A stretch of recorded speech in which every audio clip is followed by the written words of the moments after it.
Hey guys, tonight we're diving headfirst into something that'll make your worst night's sleep seem like a luxury spa retreat. The weird, wild, and deeply unsettling sleep habits of medieval people. Not the castle-dwelling, silk sheets and servants kind. I'm talking about regular folks, peasants, merchants, monks, people who considered a good night's rest to be anything where you didn't wake up with frostbite, fleas, or a cow standing on your chest.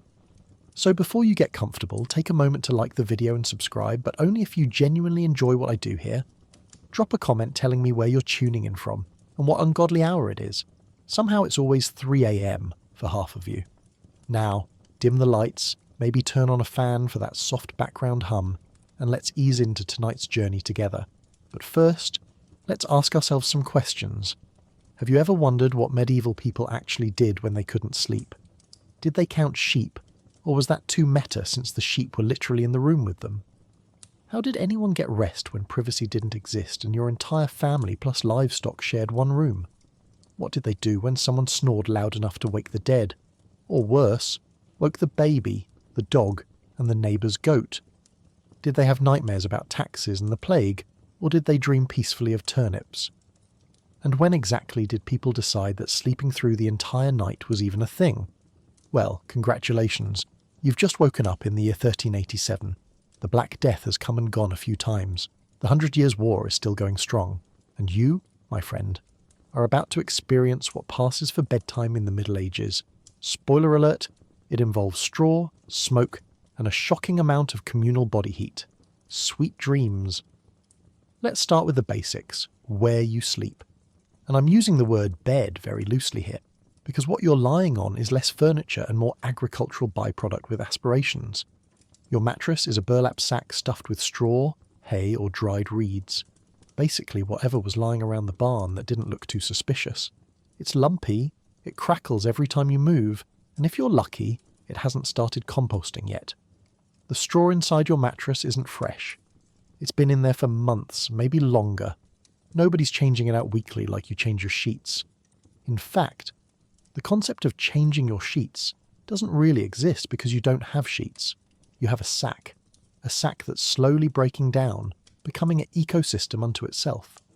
Every time you shift positions, you hear this dry rustling sound like you're sleeping on a pile of autumn leaves. Except these leaves have been marinating in your sweat, your skin cells, and the occasional spilled ale for half a year. And it's not just straw in there.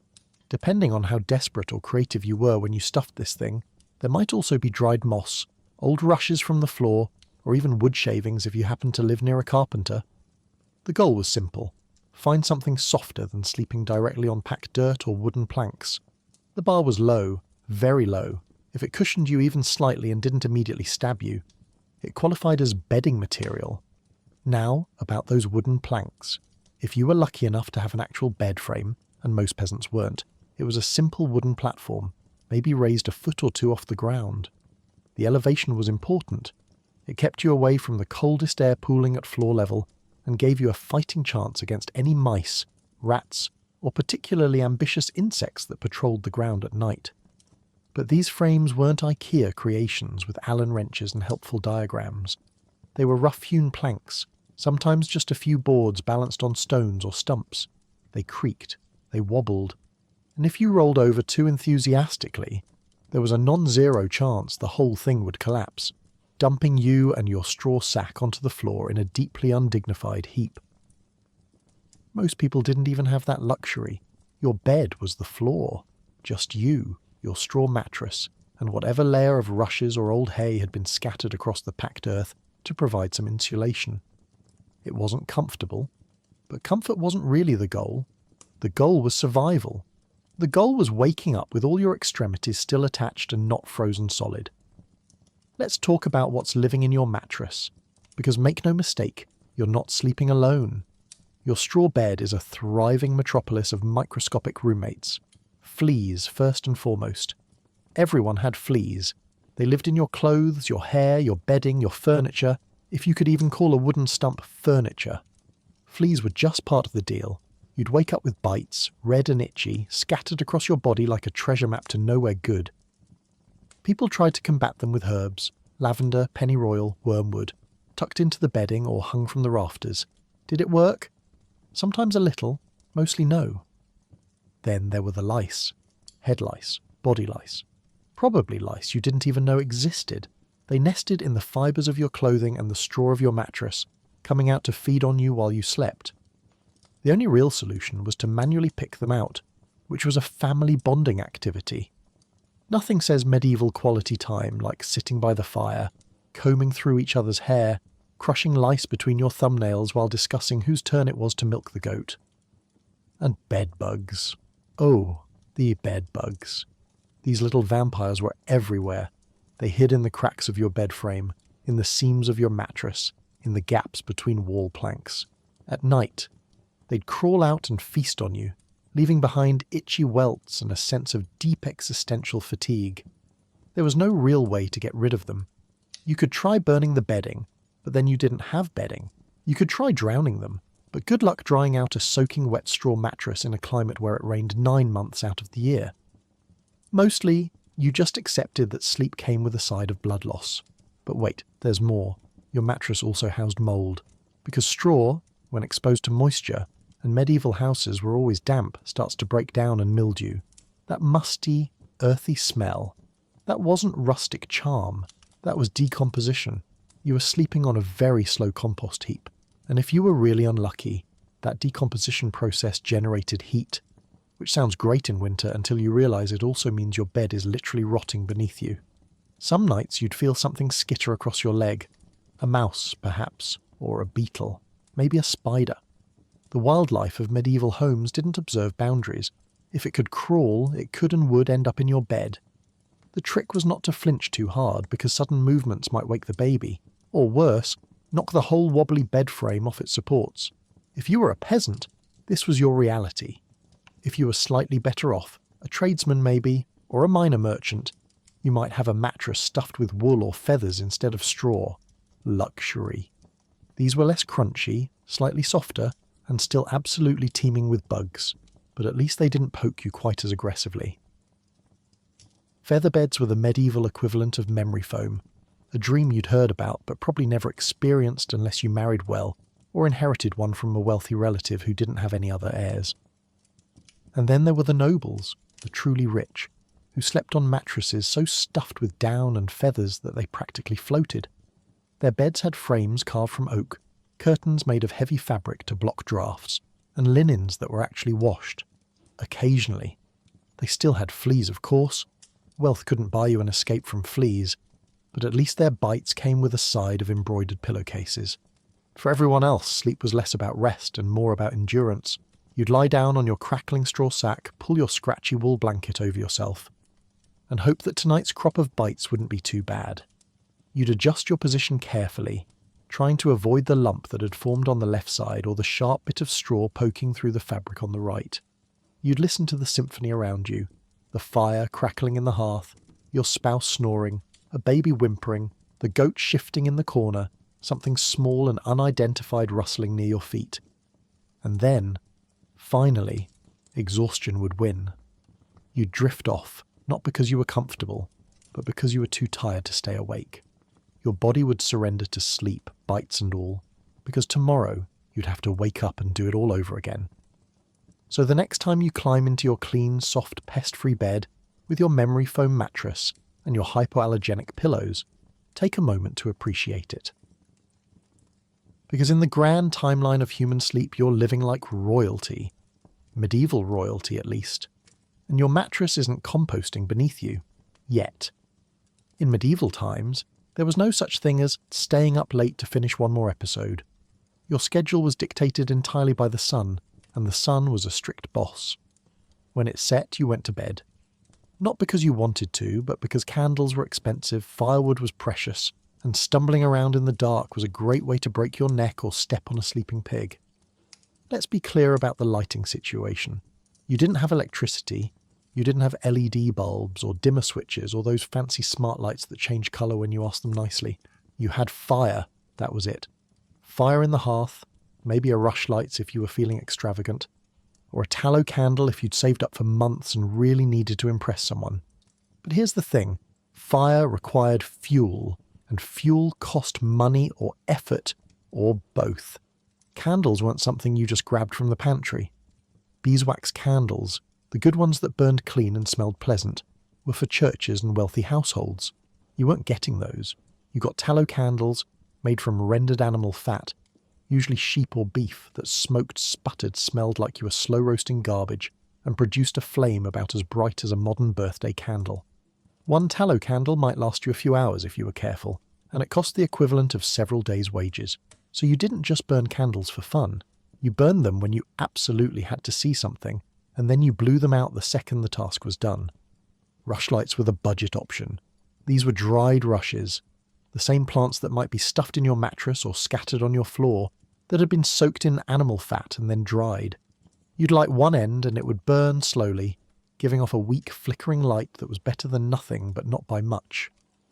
Rushlights were cheaper than candles, but they were also messier, smokier, and required you to hold them in a special iron clamp because they drip hot fat everywhere. Romantic? No. Functional? Barely. So when the sun went down, that was your cue. Daylight was free. Darkness was expensive. The logical move was to align your sleep schedule with nature's lighting plan. In summer, when the days stretched long and lazy, you might stay up until 9 or 10 in the evening, working until the last possible moment of natural light. In winter, when the sun gave up by 4 in the afternoon, you were heading to bed not long after. 4:30, 5 o'clock bedtimes weren't unusual.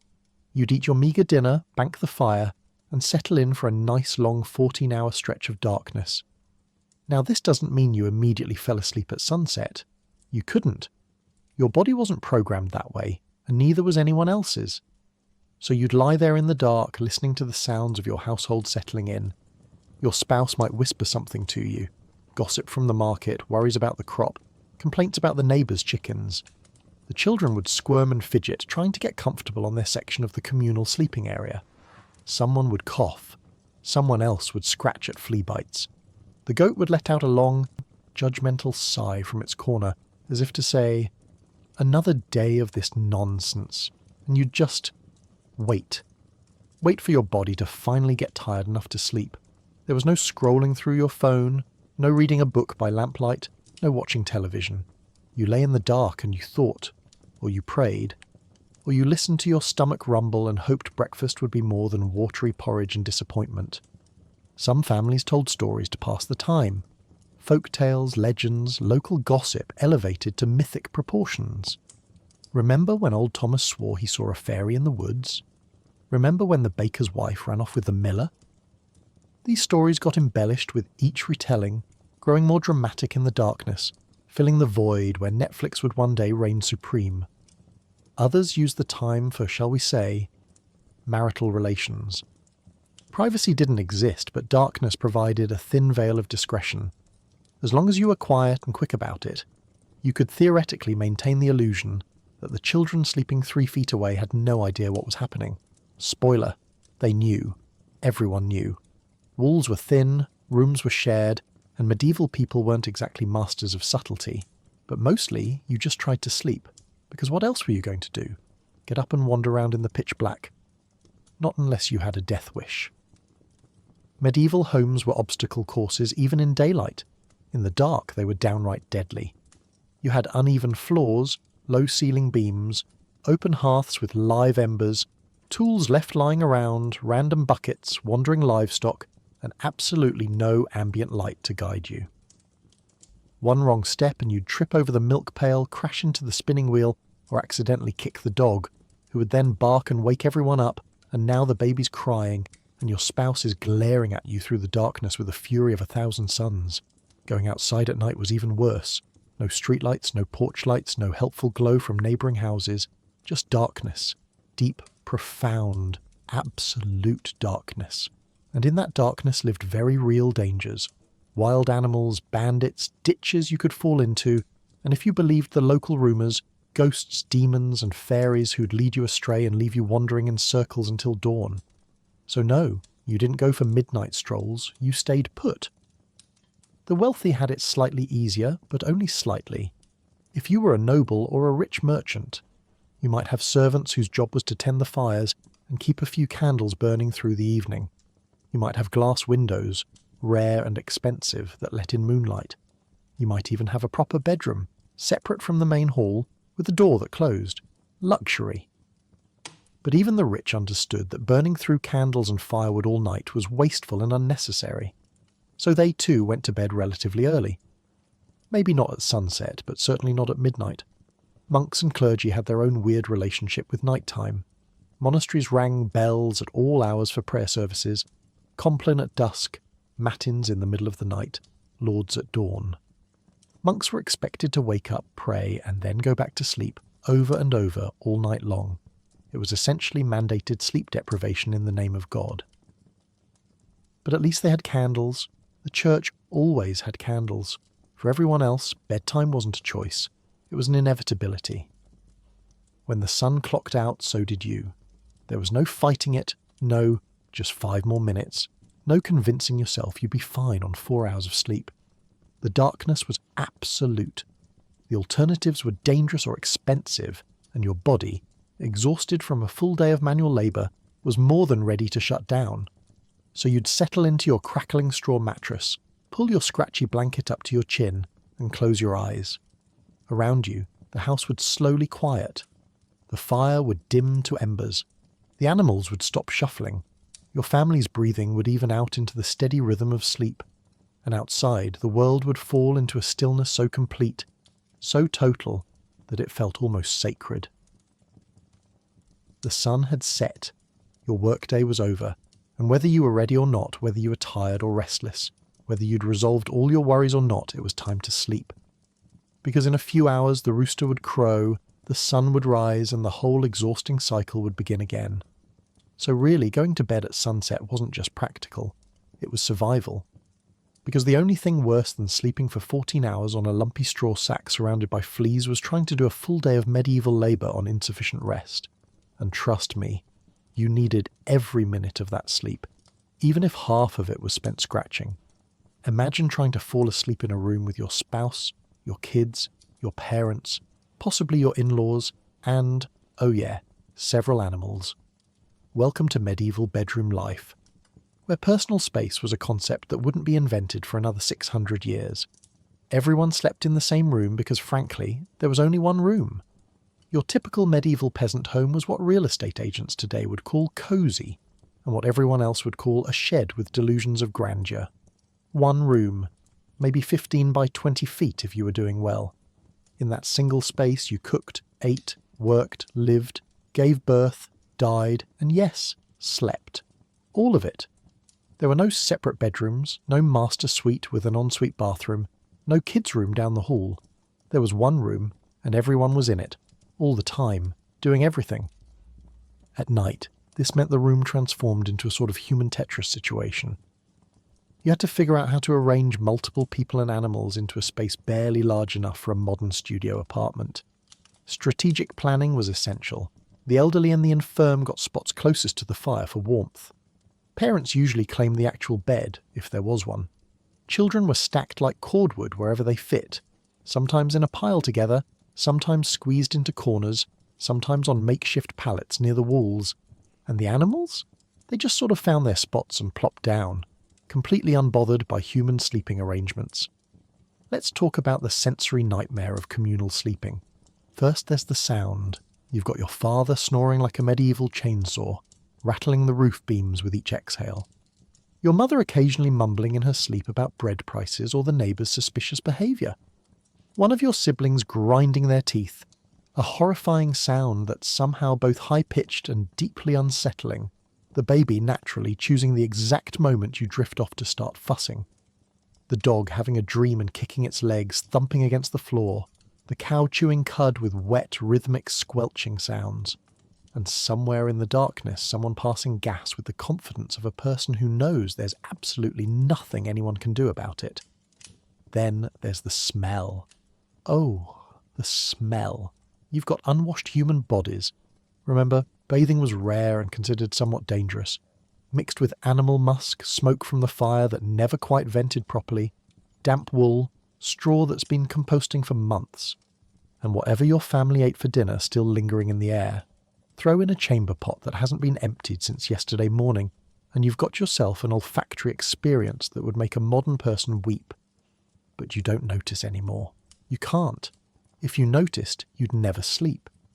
Privacy, as a concept, simply didn't exist for most people. Want to have a private conversation with your spouse? Too bad. Your mother-in-law is sleeping 6 feet away and she hears everything. Want to change clothes? Everyone's going to see. Want a moment alone with your thoughts? Forget it. Someone's always there, watching, listening, existing loudly in your space. This lack of privacy extended to some fairly awkward situations. Married couples who wanted to engage in marital relations had to just go for it and hope everyone else was asleep, or at least polite enough to pretend they were. There was no sneaking off to a separate bedroom. There was nowhere to sneak to. You just had to wait until the children seemed unconscious, the parents were snoring, and the darkness was thick enough to provide some psychological coverage. Then you'd do your business as quietly as possible and pray nobody woke up and asked what all that rustling was about. Childbirth happened in this same shared space. When a woman went into labour, maybe the men would clear out if there was somewhere else to go. A barn, a neighbour's house, outside if the weather wasn't actively trying to kill them. But the children often stayed. They'd be shushed and told to stay quiet, huddled in a corner while their mother screamed through contractions a few feet away. Midwives would come and go. There'd be water boiling in the hearth, linens being torn for bandages, prayers being muttered. And then, if everything went well, there'd be a new person in the household. And congratulations, now you have even less space than before. Death, too, happened here. When someone got sick or old or just reached the end, they'd lie in the same room where everyone slept, and the family would keep vigil, sometimes for days.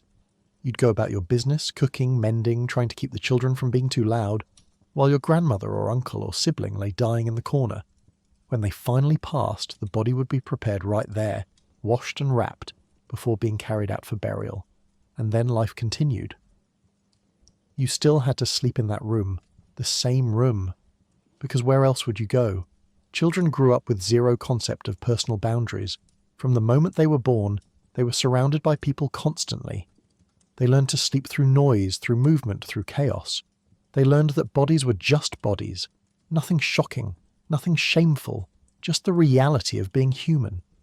They saw everything: birth, death, arguments, affection, illness, recovery. There were no secrets because there was no place to keep them. The only people who had anything resembling privacy were the wealthy. If you were a noble or a rich merchant, you might have a house with multiple rooms, revolutionary. You might have a separate bedchamber, maybe even with a door that closed. Your children might sleep in a different area. Your servants definitely slept elsewhere, usually in the hall or in attic spaces, or, if they were really unlucky, in the stables. But even wealthy homes weren't exactly private paradoxes. Servants came and went constantly. Guests stayed for days or weeks. Extended family members lived in the household. You had more space than a peasant, sure, but you still weren't alone. Rich people did have one major advantage: bed curtains. If you had a fancy bed with a frame, you could hang heavy fabric around it, creating a sort of room within a room. These curtains blocked drafts, trapped heat, and most importantly gave you a tiny bubble of privacy. You could close the curtains and pretend for a few precious moments that you weren't surrounded by the entire household. It was the medieval equivalent of noise-cancelling headphones and a locked door. An illusion of solitude in a world that offered none. But for the vast majority of people, communal sleeping was just life. You adapted. You learned to tune out the snoring, the smells, the sounds of other people existing. You learned to find sleep even when your brother's elbow was digging into your ribs and your sister's feet were somehow in your face. You learned to navigate nighttime bathroom emergencies without stepping on anyone important. You learned to have whispered arguments with your spouse in a voice so low that maybe, just maybe, nobody else would hear. And here's the strange thing. People didn't seem to mind as much as you'd think. Or maybe they minded but had no frame of reference for anything different. They didn't know that sleeping alone in a quiet room was even an option. They didn't lie awake at night dreaming of personal space because personal space wasn't a thing that existed anywhere. This was just how humans slept. Together. Always together. In a weird way, there was probably comfort in it. You were never truly alone. If you woke up scared in the night, you could hear your family breathing around you. If you were cold, there were bodies nearby radiating warmth. If something went wrong, a fire, an intruder, a medical emergency, help was already there, inches away. The lack of privacy was also a lack of isolation. You were always part of something bigger than yourself. Still, imagine it. Imagine never having a moment to yourself. Imagine never closing a door and being truly, completely alone. Imagine spending your entire life sleeping in a room full of other people, other sounds, other smells, other lives happening constantly around you. It's exhausting just thinking about it. And yet, medieval people did it every single night for their entire lives, without complaint. Because what were they going to complain to? Everyone else was in the same boat, the same small, crowded, one-room boat. So tonight, when you close your bedroom door and enjoy the radical luxury of sleeping alone, or at least without a goat, take a moment to appreciate it. Because for most of human history, the idea of having your own room was as absurd as the idea of flying to the moon, and significantly less likely. So you've made it halfway through the night. You're snuggled under your scratchy wool blanket, surrounded by snoring relatives, when suddenly nature calls. Congratulations, you now face one of medieval life's great unsolvable problems. Where exactly are you supposed to pee? There's no bathroom, there's barely a door, and it's freezing outside. Let's assess your options, none of which are good. Option 1. You could get up, navigate the darkness without tripping over sleeping children or livestock. Find the door, go outside into the bitter cold and relieve yourself in the yard. Simple, right? Except it's the middle of the night in medieval Europe, which means it's dark. Not, I need to turn on a nightlight dark. Not the streetlights are out dark. We're talking absolute, pitch black, can't see your hand in front of your face darkness. The kind of darkness that makes you question every decision that led you to this moment. So you'd have to feel your way to the door, which involves shuffling carefully across a floor covered in uneven rushes, trying not to step on anyone's face, hands, or any other body parts. Your father-in-law is sprawled out like a starfish somewhere to your left. The dog is sleeping directly in what you thought was a clear path, and that bucket, the one you were supposed to move earlier but forgot, is sitting exactly where your shin is about to discover it. One wrong step and you're crashing down, waking the entire household, and now everyone's angry at you because the baby's screaming and the goat's spooked, and your spouse is making that particular disappointed sound that means you're definitely sleeping on the cold side of the bed tomorrow. Let's say you successfully navigate to the door without casualties. Now you have to open it, which means lifting the wooden bar or unlatching whatever crude lock mechanism keeps bandits and wild animals out. The hinges creak. They always creak. There's no WD-40 in medieval times, just rust and hope. The door scrapes against the dirt floor, making a sound like a cat being dragged backward through gravel. Everyone stirs. Someone mumbles. Close the door, you're letting the cold in. You haven't even opened it all the way yet. And then you step outside. Sweet mercy, it's cold.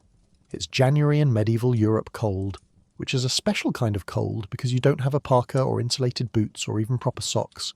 You're barefoot or maybe wearing some sad cloth wrappings, and the ground is either frozen solid or covered in mud that's somehow even colder than the frozen option. The wind hits you like a slap from an angry deity. Your breath comes out in visible clouds. Parts of you that were warm approximately 3 seconds ago are now contemplating frostbite. You shuffle a few feet from the door because you have some dignity, minimal as it may be, and you do your business as quickly as physically possible. The cold makes everything more urgent and simultaneously more difficult. You're shivering so hard it's genuinely challenging to aim, assuming you're a man, or squat without losing your balance, assuming you're a woman, and the whole time you're acutely aware that you're outside in the dark, vulnerable to anything that might be lurking out there.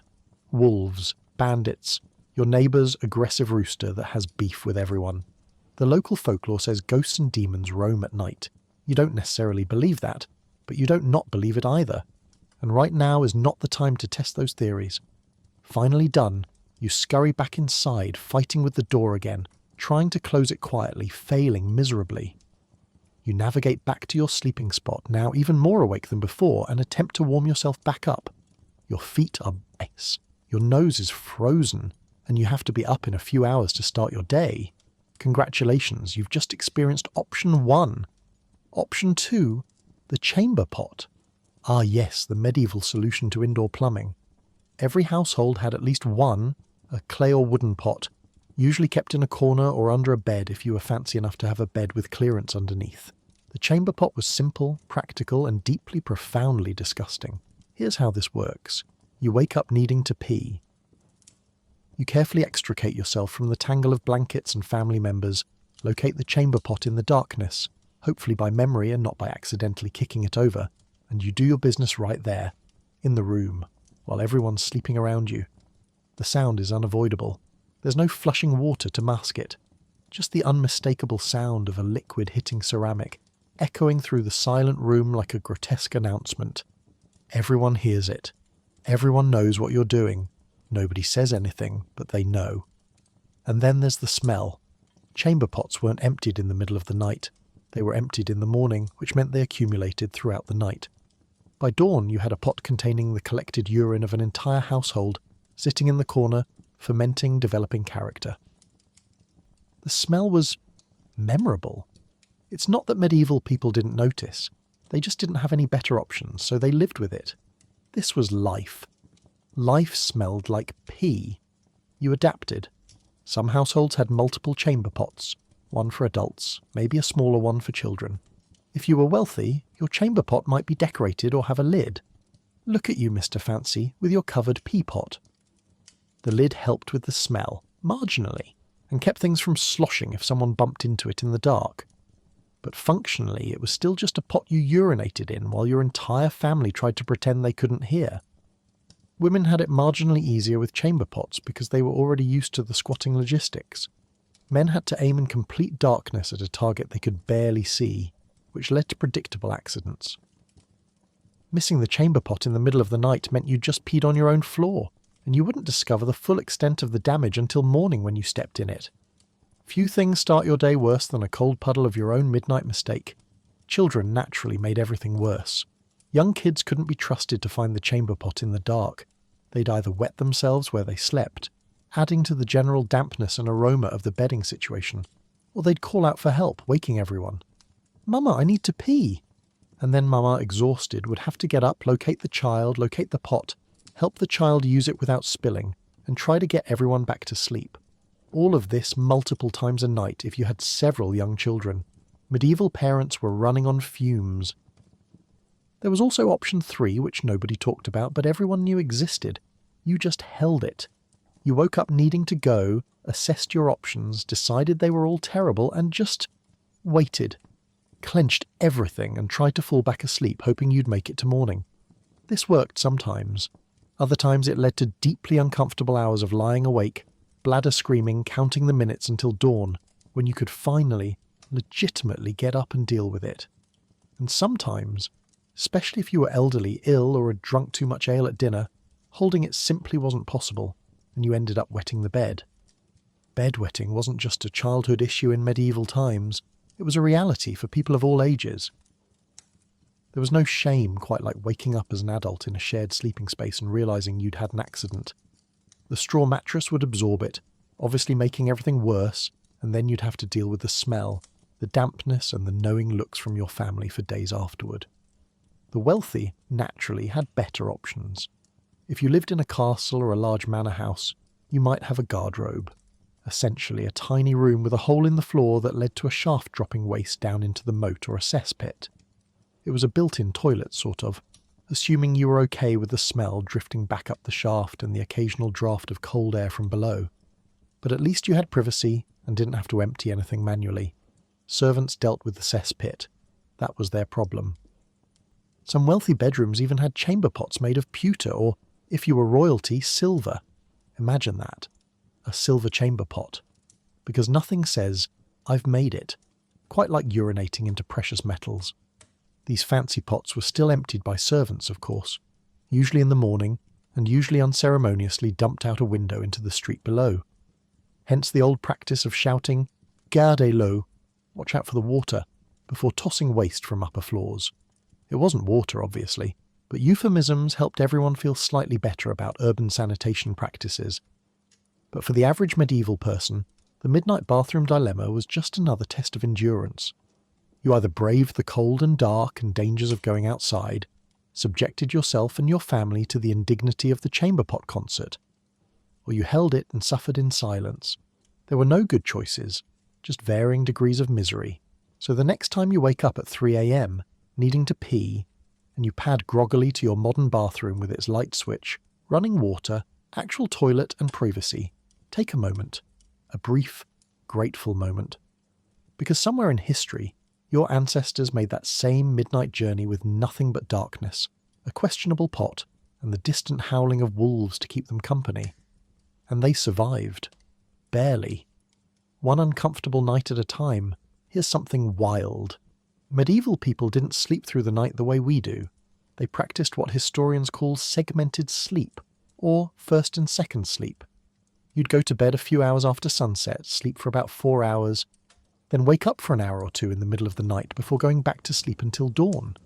And no, this wasn't insomnia. This was just how everyone did it. The concept sounds bizarre to modern ears. We're trained to think that 8 consecutive hours of sleep is the natural, healthy way to do it. If you wake up in the middle of the night and can't fall back asleep, that's a problem. That's insomnia. That's something you should talk to your doctor about. Maybe try melatonin or a white noise machine. But for medieval people, waking up in the middle of the night wasn't a disorder. It was the schedule. Historical records are full of references to first sleep and second sleep. Legal documents, prayer books, medical texts, personal diaries, they all mention this pattern casually, as if it were the most normal thing in the world. Because it was. A 16th century prayer book might instruct you to say certain prayers after your first sleep. A doctor's manual might recommend taking medicine during the wakeful period between sleeps. Court records mention crimes committed during first sleep, or people waking during the night to testify about what they'd heard. This wasn't some obscure practice done by monks or nobles. This was everybody. So here's how it worked. You'd go to bed a few hours after sunset, maybe around 9 or 10 p.m, if we're translating to modern time, though medieval people didn't really think in terms of numbered hours the way we do.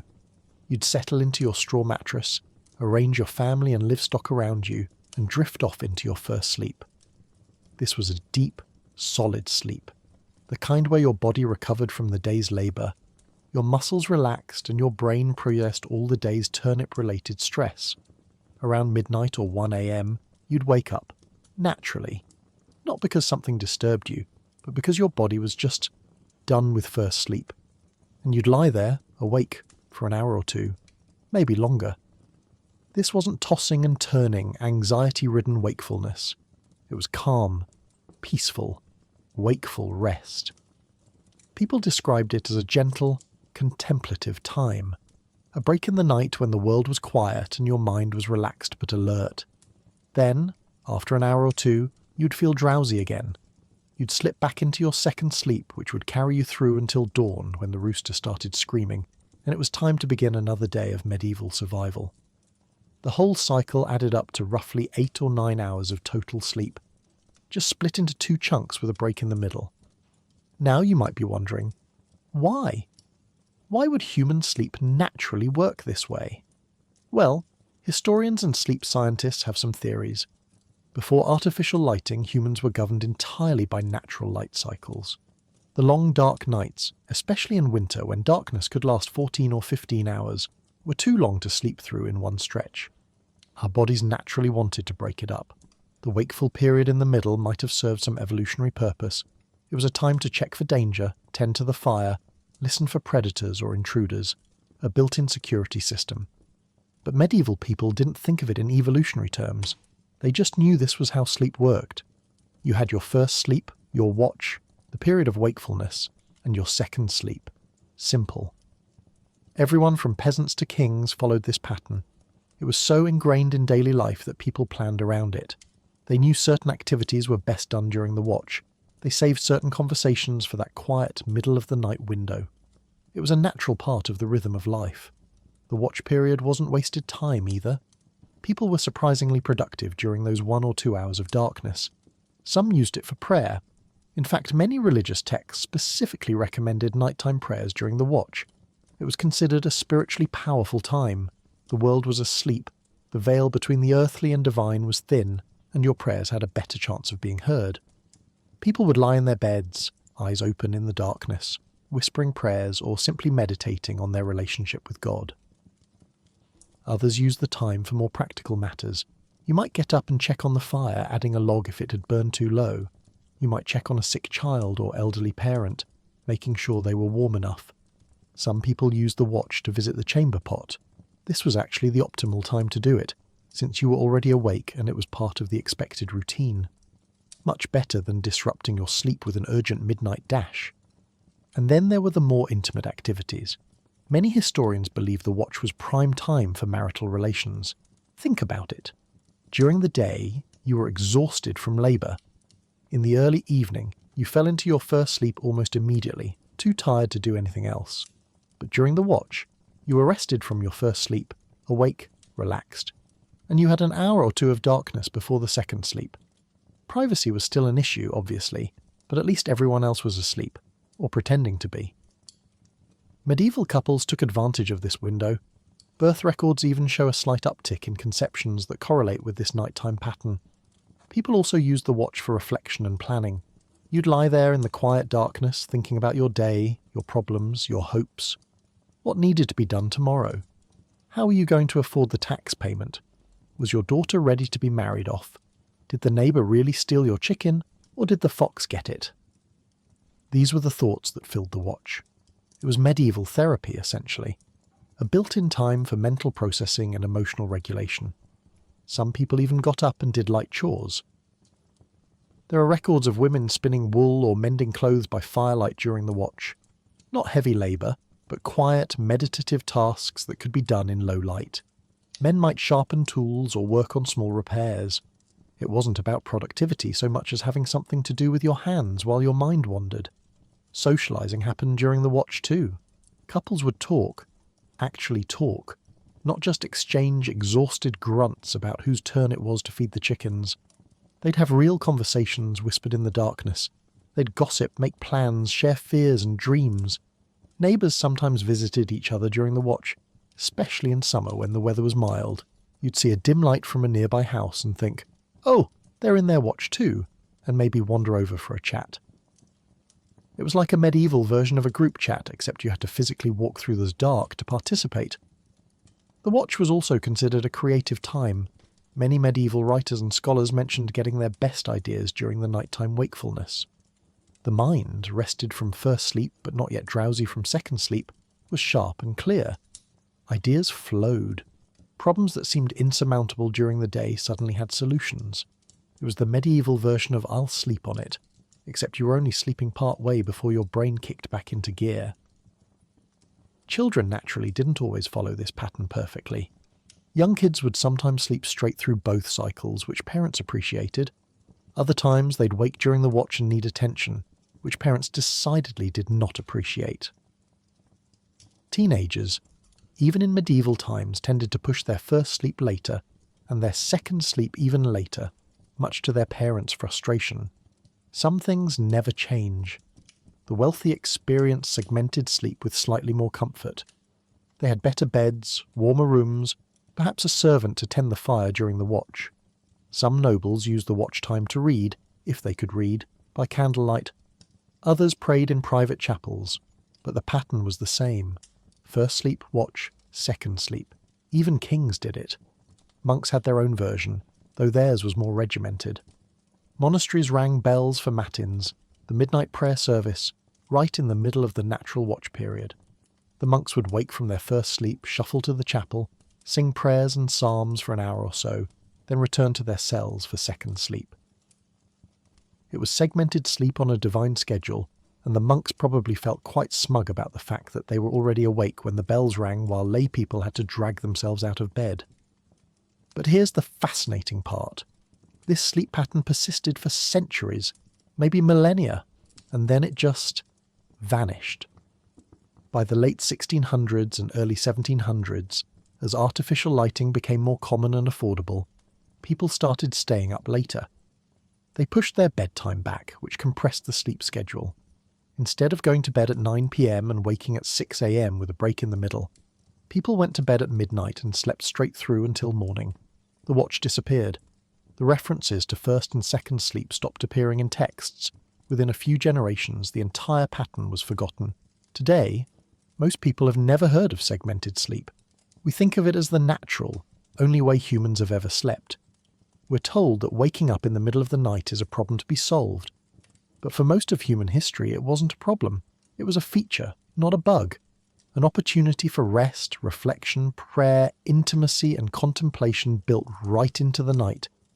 So the next time you wake up at 2 a.m. and can't immediately fall back asleep, maybe you're not broken, maybe you're just medieval. Your body might be trying to give you a watch, a quiet hour of wakeful rest that your ancestors would have used for prayer or planning or making another baby to help with the farm work.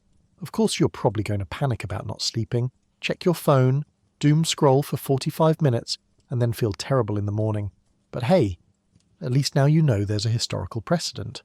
Your ancestors were awake at 2 a.m. too. They just had better things to do than refresh Twitter.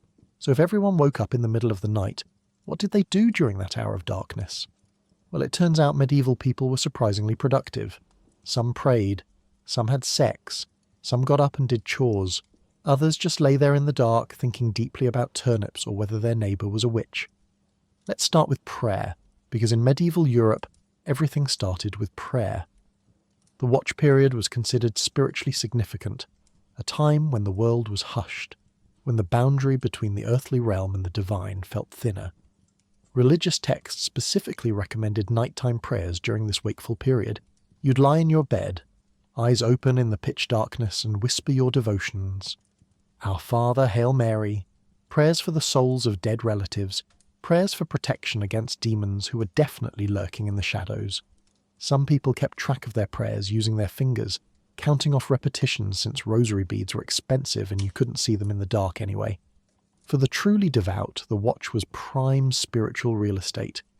You'd pray for forgiveness for your sins, and you definitely had sins, even if they were just envying your neighbour's slightly less diseased cow or thinking unchristian thoughts about the tax collector. You'd pray for a good harvest, for healthy children, for the strength to endure another day of back-breaking labour. You'd pray that the weird cough you'd developed wasn't the plague. Again. Some people claim to receive visions during these nighttime prayers, seeing angels or saints or getting divine guidance about important decisions. Whether these were genuine spiritual experiences or just the medieval equivalent of sleep-deprived hallucinations, nobody could say for sure. Monks, of course, made prayer during the watch mandatory. The midnight office of matins was scheduled right in the middle of the natural watch period, almost as if centuries of monastic tradition had figured out that humans naturally woke up around then anyway. Bells would ring, and monks would shuffle from their cells to the chapel, still half asleep, to chant psalms in the cold darkness. It was deeply uncomfortable, spiritually rigorous, and according to the monks themselves, absolutely essential for maintaining their connection to God. They'd spend an hour or more singing, praying, and trying not to fall asleep standing up, then return to their cells for second sleep. The routine was so ingrained that many monks reported waking automatically for matins even when the bells failed to ring. But let's talk about the other major nighttime activity, sex. The watch was, by all historical accounts, the preferred time for marital relations, and it makes sense if you think about it. During the day, you were exhausted from manual labour. When you first went to bed for your first sleep, you were so tired you could barely move. But during the watch, you'd had 4 hours of solid rest. You were awake, relaxed, and you had a window of time before the second sleep.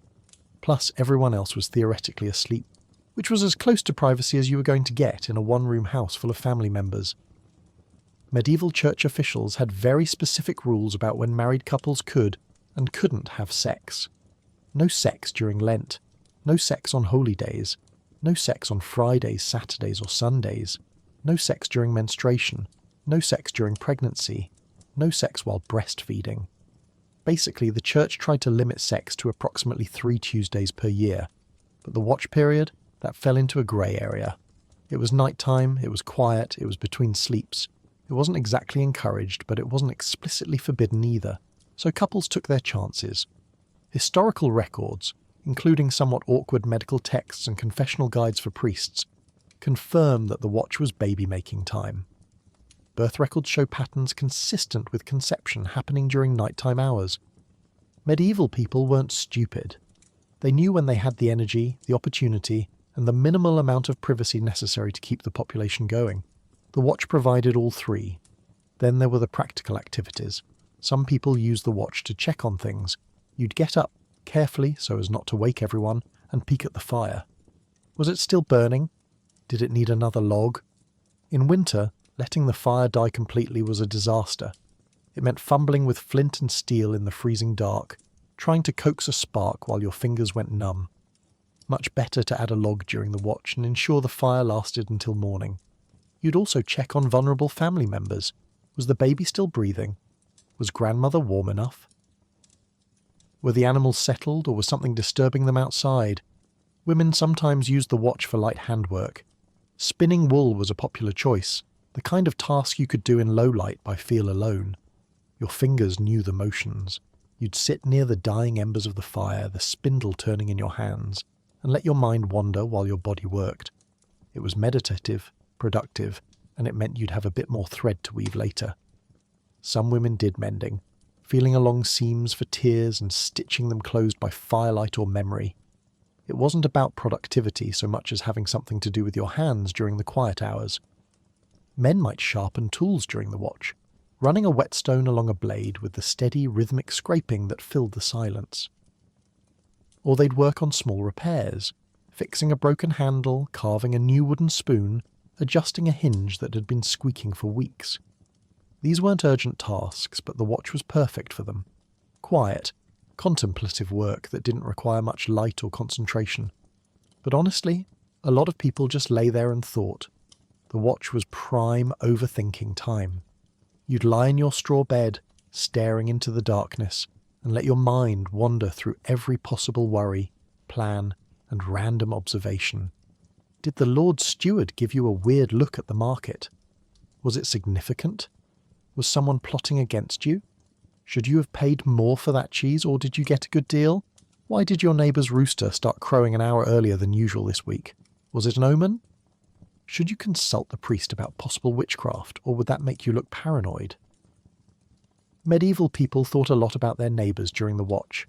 Suspicion and gossip were powerful forces in small communities where everyone knew everyone's business. You'd replay conversations from the day, analysing tone and subtext. When Agnes said my bread looked interesting, what did she mean? Was that an insult? Is Agnes a problem? Should I stop lending her my good pot? These spiral sessions could go on for the entire watch, building elaborate theories about social dynamics that would seem completely absurd in the morning light, but felt absolutely critical at 2 a.m. People also made plans during the watch. What needed to be done tomorrow, this week, this season? Your mind, rested from first sleep but not yet foggy with second sleep drowsiness, was actually pretty sharp during the watch. You could think through problems clearly, see solutions that had eluded you during the day. If you were a farmer, you'd plan your planting schedule, mentally walking through your fields, deciding what should go where. If you were a craftsman, you'd think through your next project, visualizing the steps, anticipating problems. Medieval people didn't have notebooks or planning apps, so the watch became their mental workspace. Some people had full conversations during the watch. Couples would talk, really talk, in the way that only happens in the quiet darkness when the world feels far away. They'd discuss worries they hadn't voiced during the busy day, money problems, concerns about the children, plans for the future. These weren't necessarily heavy conversations. Sometimes they were silly, ranging from jokes to observations to rambling stories about things that happened years ago. The watch created a space for connection that daytime life didn't allow. In summer, when the nights were mild, people sometimes got up and went outside during the watch. You'd step into the warm night air, smell the fields, listen to the sounds of nocturnal animals going about their business. Sometimes neighbours were outside too, and you'd have a quiet chat over the fence. Can't sleep? Second sleep isn't taking yet. Yeah, me neither. These midnight social calls were casual, brief, and apparently common enough that they're mentioned in various historical records. People would share gossip, offer advice, or just stand together in comfortable silence, looking at the stars. The stars, actually, were a big deal during the watch. Without light pollution, medieval night skies were spectacular. People who woke during the watch would sometimes just lie there, looking up through gaps in the thatched roof, watching the stars move across the sky. They knew the constellations, used them for navigation and timekeeping. Watching the stars during the watch helped you gauge how much night was left, how long until you needed to wake for real and start your day. It was practical astronomy mixed with awe. Some people used the watch to eat. A small snack, a piece of bread, some cheese, whatever was left from dinner. This wasn't a full meal, but a little something to tide you over until morning. Historical records mention night food or watch food in some households, suggesting this was a recognised part of the routine. You'd nibble quietly in the dark, trying not to wake anyone, then settle back down for second sleep. And then there were the people who used the watch for mischief. Teenagers naturally saw the watch as prime sneaking out time. If you were courting someone your parents didn't approve of, the watch was when you'd slip out for a forbidden meeting. If you were planning some minor rebellion or prank, the watch was your window. Historical court records mention crimes committed during the watch: theft, property damage, the occasional murder. When everyone was expected to be in their homes between first and second sleep, someone moving around outside was either up to no good or about to stumble into someone who was. Children who woke during the watch were a mixed bag. Some would lie quietly, listening to their parents whisper or the fire crackle, feeling safe and warm despite the darkness. Others would get scared. The dark was dark, and medieval imaginations were full of monsters and would cry out for comfort. Parents would soothe them, pull them close, whisper reassurances until they settled down. It was a tender moment in an otherwise harsh life. The watch also became a time for storytelling. Parents would tell their children tales, folk stories, legends, family histories. These stories were passed down orally, and the watch was perfect for it. You couldn't see each other's faces, which somehow made the stories feel more real, more immediate. You'd lie in the darkness listening to your father describe a great flood, or your mother recount the time her grandmother met a fairy in the woods, and the watch would slip by in a haze of narrative and imagination. Ultimately, the watch was whatever you needed it to be: a time for prayer, for intimacy, for work, for thought, for rest without sleep. It was a gift from the circadian rhythms of pre-industrial life, a built-in pause that let people process, connect, and simply exist in the quiet darkness. And then, gradually you'd feel it, the drowsiness returning. Your thoughts would slow, become less sharp, your body would relax again, and you'd slip gently back into your second sleep ready to rest until dawn. The watch would end, but tomorrow night it would come again. Reliable as the stars, bad dreams in the medieval world weren't just psychological disturbances caused by stress or that weird cheese you ate. Oh no, nightmares were actual demons sitting on your chest, suffocating you while you slept. People genuinely believed this. The word nightmare itself comes from night and mare, an Old English term for a goblin or evil spirit that tormented sleepers. The mare wasn't a horse. It was a malevolent entity. A demon or evil spirit that crept into your room while you slept and literally sat on your chest, pressing down on you, making it hard to breathe, filling your mind with terrifying visions. If you woke up gasping, heart pounding, feeling like something heavy was crushing your ribcage, that wasn't sleep paralysis or anxiety. That was a mare, an actual physical demon. And it had chosen you as its victim for the night. Medieval people took this threat very seriously. Nightmares weren't just unpleasant dreams you could shake off in the morning. They were spiritual attacks, evidence that evil forces were targeting you specifically. And if you experienced them repeatedly, well, that was even worse. It meant you'd attracted demonic attention. Maybe you'd sinned too much. Maybe you hadn't been praying enough. Maybe you'd accidentally offended a witch, or walked past a cursed spot, or looked at the wrong person the wrong way. Whatever the reason, the demons knew where you slept, and they were coming back. The symptoms of a mare attack were well documented in medical texts, folklore, and personal accounts. You'd be sleeping normally when suddenly you'd feel a weight pressing down on your chest. Your breathing would become difficult, laboured. You'd try to move, but find yourself paralysed, unable to lift your arms or turn your head. Your eyes might be open, or you'd think they were open, and you'd see shadows moving in the darkness, shapes that shouldn't be there, figures looming over you. Sometimes you'd hear voices whispering in languages you didn't understand. Sometimes you'd feel hands touching you, cold and clammy. The terror was absolute. What medieval people were describing, of course, is what we now call sleep paralysis, a phenomenon where you wake up before your body has fully transitioned out of REM sleep, leaving you temporarily unable to move while your brain is still producing dream imagery. It's terrifying, but it's explainable. To medieval people, though, the explanation was simple. Demons, evil spirits, the mare, and you needed protection. So how did you defend yourself against these nocturnal demons? Well, medieval folk wisdom had plenty of suggestions, ranging from the practical to the deeply bizarre. First, prayer was essential. You'd say protective prayers before bed, asking God, Mary, and all the saints to guard your sleep. Some people recited specific prayers designed to ward off demons, the Ave Maria, the Paternoster, or special invocations that mentioned protection from evil spirits of the night. You'd make the sign of the cross over yourself, over your bed, over your children. You'd sprinkle holy water around the sleeping area if you could get some from the church. Every bit of divine protection helped. Herbs were another common defence. Certain plants were believed to repel demons. St. John's wort was a big one. You'd hang it above your bed or tuck sprigs into your mattress. Mugwort, vervain and rowan were also popular. Some people made little sachets of protective herbs and wore them around their necks while they slept, like aromatic spiritual armour. The smell was strong, often unpleasant, but if it kept the demons away, it was worth it. Garlic, too, was considered a powerful ward against evil. Yes, garlic.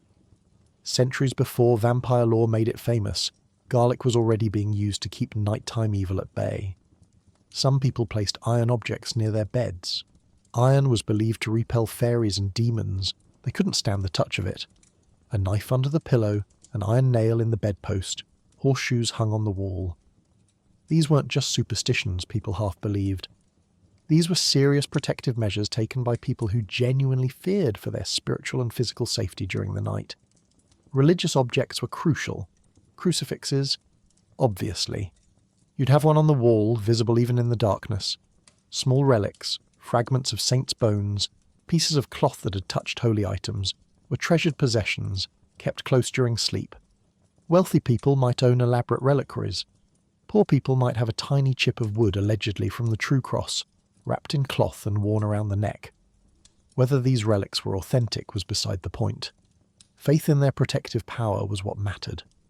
Some people chalked protective symbols on their doors and windows. Crosses, pentagrams. Yes, pentagrams were Christian symbols in medieval times, representing the 5 wounds of Christ, and other sacred geometry designed to create a barrier against evil. These had to be refreshed regularly, especially after rain, but they were considered essential fortifications against demonic intrusion. And then there was the advice about sleeping position. Some medieval sources suggested sleeping on your right side, never on your back, because lying on your back made it easier for demons to press down on your chest. Others recommended sleeping with your head slightly elevated to prevent the mare from perching on you. Whether this actually helped with sleep paralysis or nightmares is questionable, but the guidance was taken seriously. If you woke from a nightmare, from a mare attack, you were supposed to immediately say prayers, make the sign of the cross and get up if possible. Lying there in the dark after an attack was dangerous. The mare might return. Better to fully wake yourself.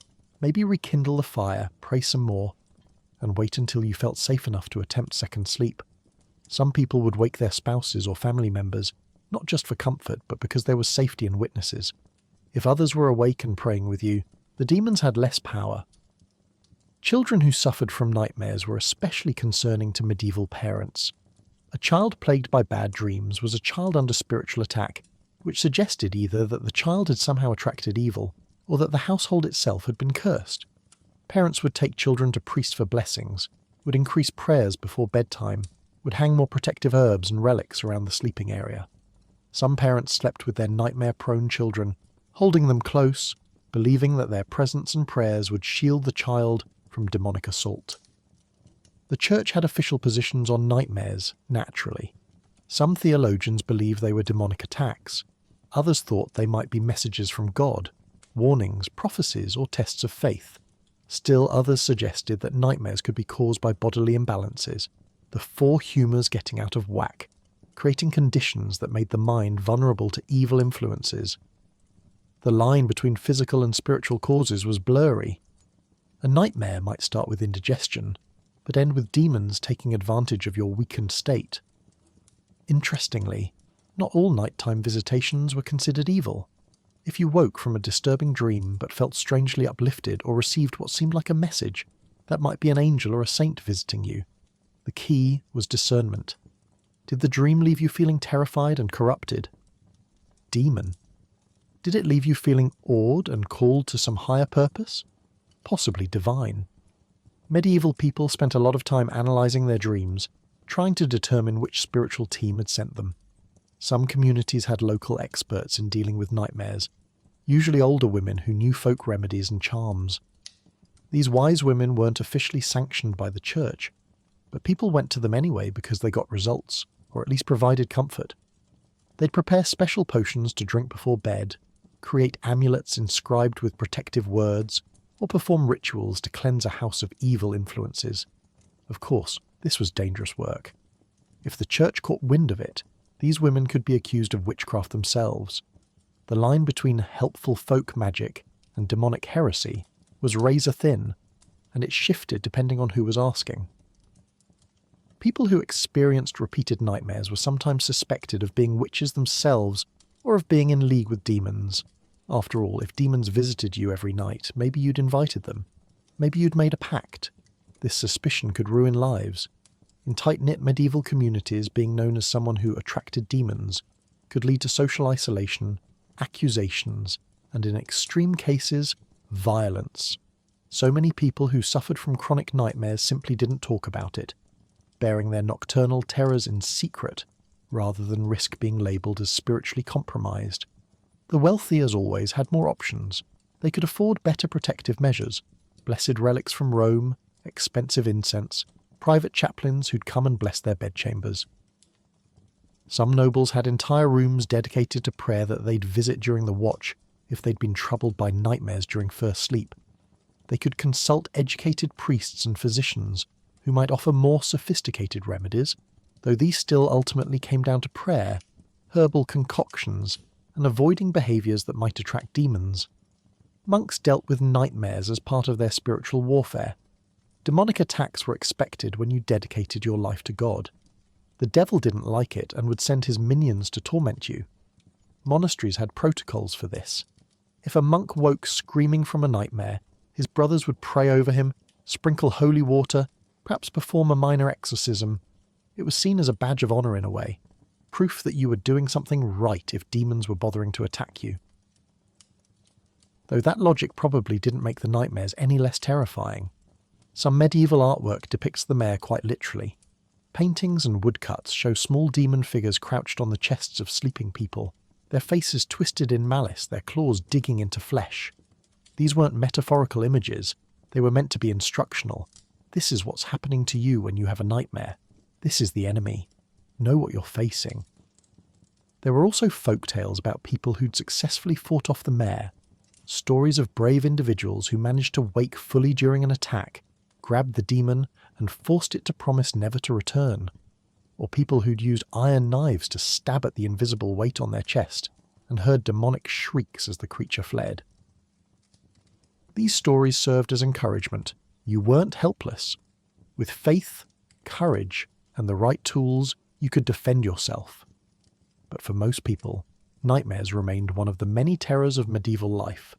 You could take precautions, say your prayers, hang your herbs, and still wake up gasping in the darkness, convinced that something evil had just been sitting on your chest, whispering horrible things into your ear. And there was no therapy, no sleep medication, no rational explanation to comfort you. Just the knowledge that demons were real, they could reach you even in sleep, and tonight might be the night they came back. So you'd lie there in the aftermath, heart racing, breathing slowly returning to normal, and you'd pray. You'd pray hard. You'd grip your little scrap of blessed cloth or your iron nail, and you'd beg God to protect you through the rest of the night. And somehow, most nights, you'd survive. You'd fall back into second sleep, the terrors would fade and morning would come. The demons would retreat with the darkness and you'd face another day, but you never forgot.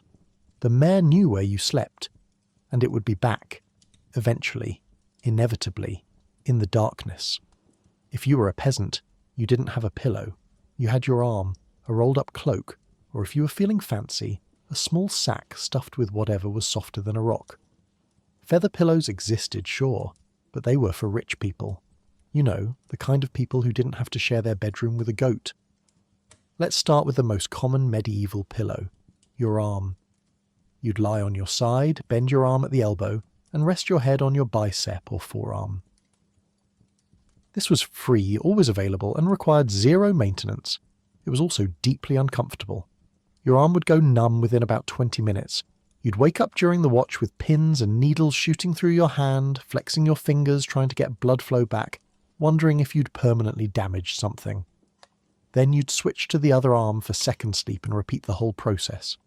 Some people used their hand as a pillow instead, tucking it under their cheek.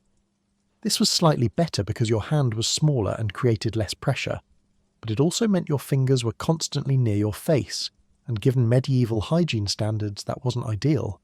Your hand smelled like whatever you'd been doing all day, working in fields, handling livestock, eating with your fingers because forks weren't a thing yet. So you'd drift off to sleep breathing in odour manure and turnip, which was somehow both disgusting and utterly normal. The rolled-up cloak was an upgrade. You'd take whatever outer garment you owned, usually a rough wool cloak or a thick tunic, roll it into a cylinder and place it under your head. This gave you some actual elevation and cushioning. The problem was that cloaks weren't designed to be pillows. They'd unroll during the night, slowly flattening out until your head was once again resting on basically nothing. You'd wake up with the cloak half across your face, half under your shoulder, completely useless as a pillow and now also unavailable as a blanket. Plus, wool cloaks were scratchy. Sleeping on one meant waking up with texture marks pressed into your cheek and sometimes mild abrasions. You looked like you'd been in a fight with a cheese grater and lost. If you were particularly resourceful, you might make yourself a pillow sack, a small cloth bag stuffed with whatever soft materials you could scavenge. Straw was the obvious choice, same as your mattress, but it had the same problems. It was crunchy, it poked through the fabric, and it flattened quickly. A straw pillow was better than nothing, but only just. You'd punch it throughout the night trying to refluff it, creating a sad rustling sound that annoyed everyone around you. Some people stuffed their pillows with chaff, the dried husks left over from threshing grain. Chaff was lighter and slightly softer than straw, though it still crackled when you moved. It also attracted mice, who saw your pillow as a convenient snack buffet. You'd occasionally wake up to tiny scratching sounds near your ear and realise a mouse was currently eating your pillow from the inside. Fun times. Wool was better if you could get it. Scraps from shearing, bits too short or dirty to spin into thread, could be stuffed into a pillow sack. This created something with actual cushioning that didn't make noise when you moved. The downside was that wool was valuable. Using it for a pillow meant you weren't using it for clothing, blankets, or trade. Most peasants couldn't afford to spare wool for something as frivolous as head comfort. Also, unwashed wool smelled powerfully of sheep. Lanolin, dirt, and animal musk all combined into a pungent aroma that was inescapable when your face was pressed into it for 8 hours. Dried moss or leaves were free alternatives. You'd gather them from the forest, let them dry, and stuff them into a sack. Moss was surprisingly soft when properly dried, and it didn't poke like straw. The problem was keeping it dry. Any moisture in your pillow would start to mildew, turning into a damp, mouldy nightmare that smelled like decay, and probably wasn't great for your respiratory health.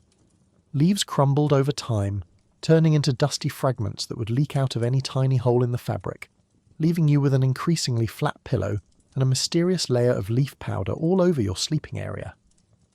Children often didn't get pillows at all. They were expected to make do with whatever was available: an adult's arm, a corner of the blanket bunched up, a bit of folded fabric. Their necks were young and flexible. They'd be fine. And honestly, in a household where resources were stretched impossibly thin, dedicating materials to a child's pillow was a luxury few could afford. Kids adapted. They learned to sleep in positions that modern chiropractors would find horrifying.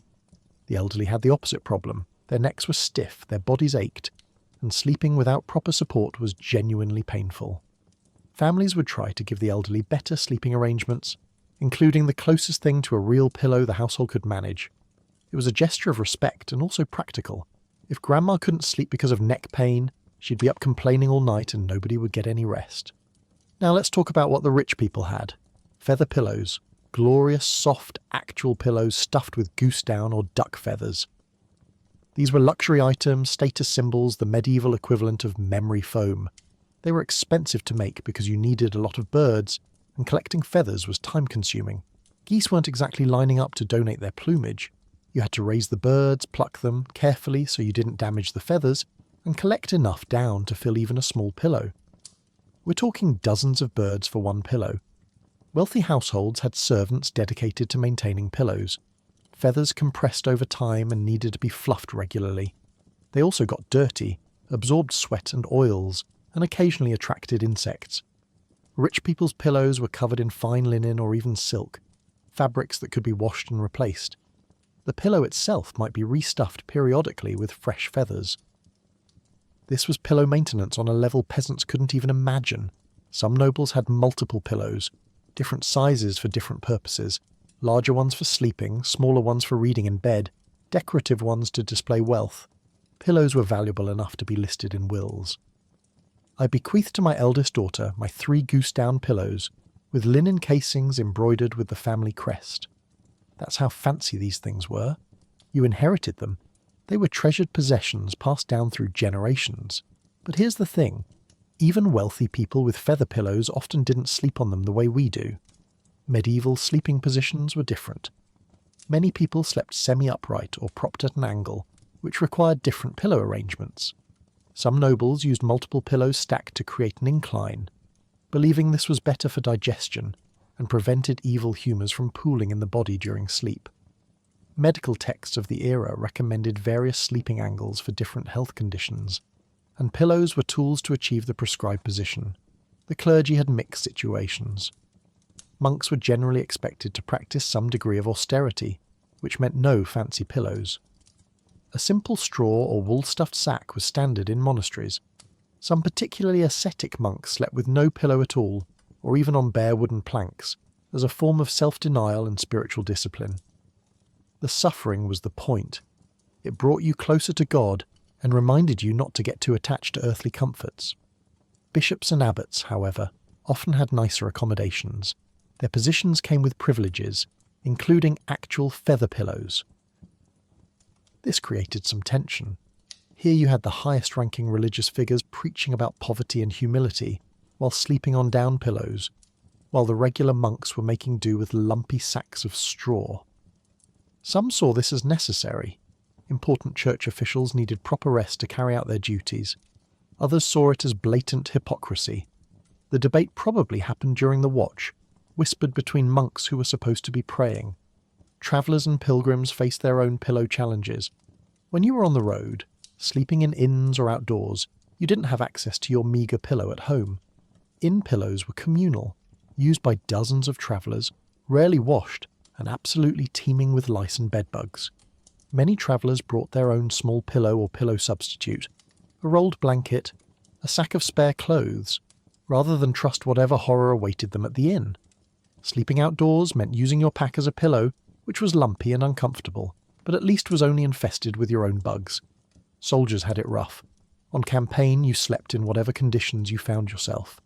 Your helmet might serve as a pillow if you had one, or a bundle of supplies, or just the ground with maybe a spare tunic under your head. Many soldiers simply became accustomed to sleeping without any head support at all. You learned to fall asleep quickly regardless of comfort, because you never knew when you'd get another chance to rest. The lack of proper pillows contributed to all sorts of chronic issues: neck pain, headaches, poor sleep quality. But medieval people didn't connect the dots the way we do.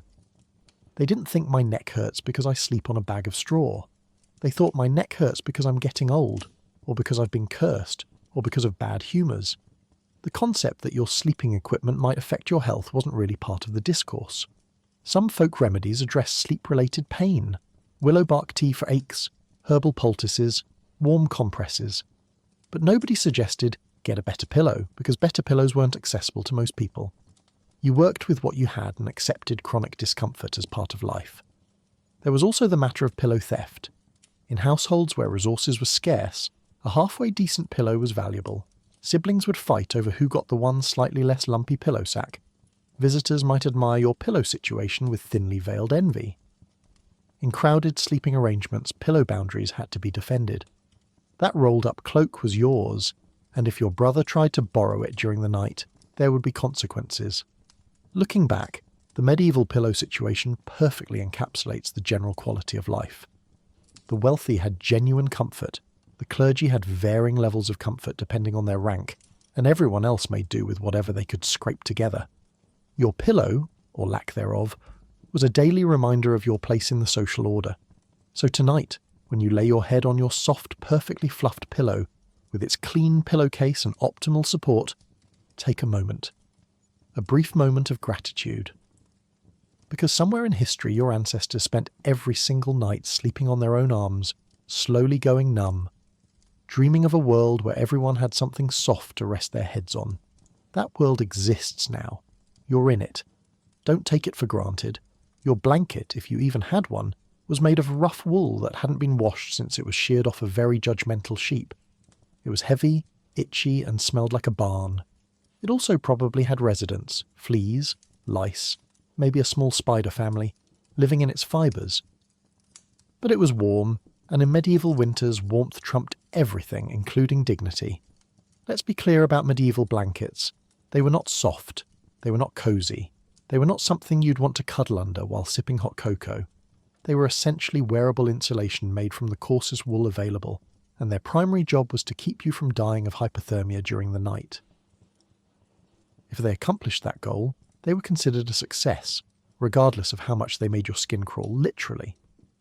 The wool came from sheep that spent their lives outdoors in all weather, developing thick, oily coats full of lanolin, the natural grease that waterproofed their fleece. When the wool was sheared, that lanolin stayed in the fibres, and when that wool was spun and woven into a blanket, the lanolin was still there, creating a distinctive smell that was part animal, part earth, part something you couldn't quite identify but definitely didn't enjoy. The scent intensified when the blanket got warm, meaning every night, as your body heat activated the lanolin, you were essentially hotboxing yourself with odor sheep. Washing blankets was not a regular occurrence. Water had to be hauled, heated, and used sparingly. Soap was expensive and precious. Made from animal fat and lye, it was harsh stuff that you didn't waste on something as large as a blanket. Most families washed their blankets maybe once or twice a year, if that. Some households went years without washing blankets at all, because once a heavy wool blanket got wet, it took days to dry, and during that time you didn't have a blanket. In winter, going without a blanket even for a few days could be dangerous, so you just didn't wash it.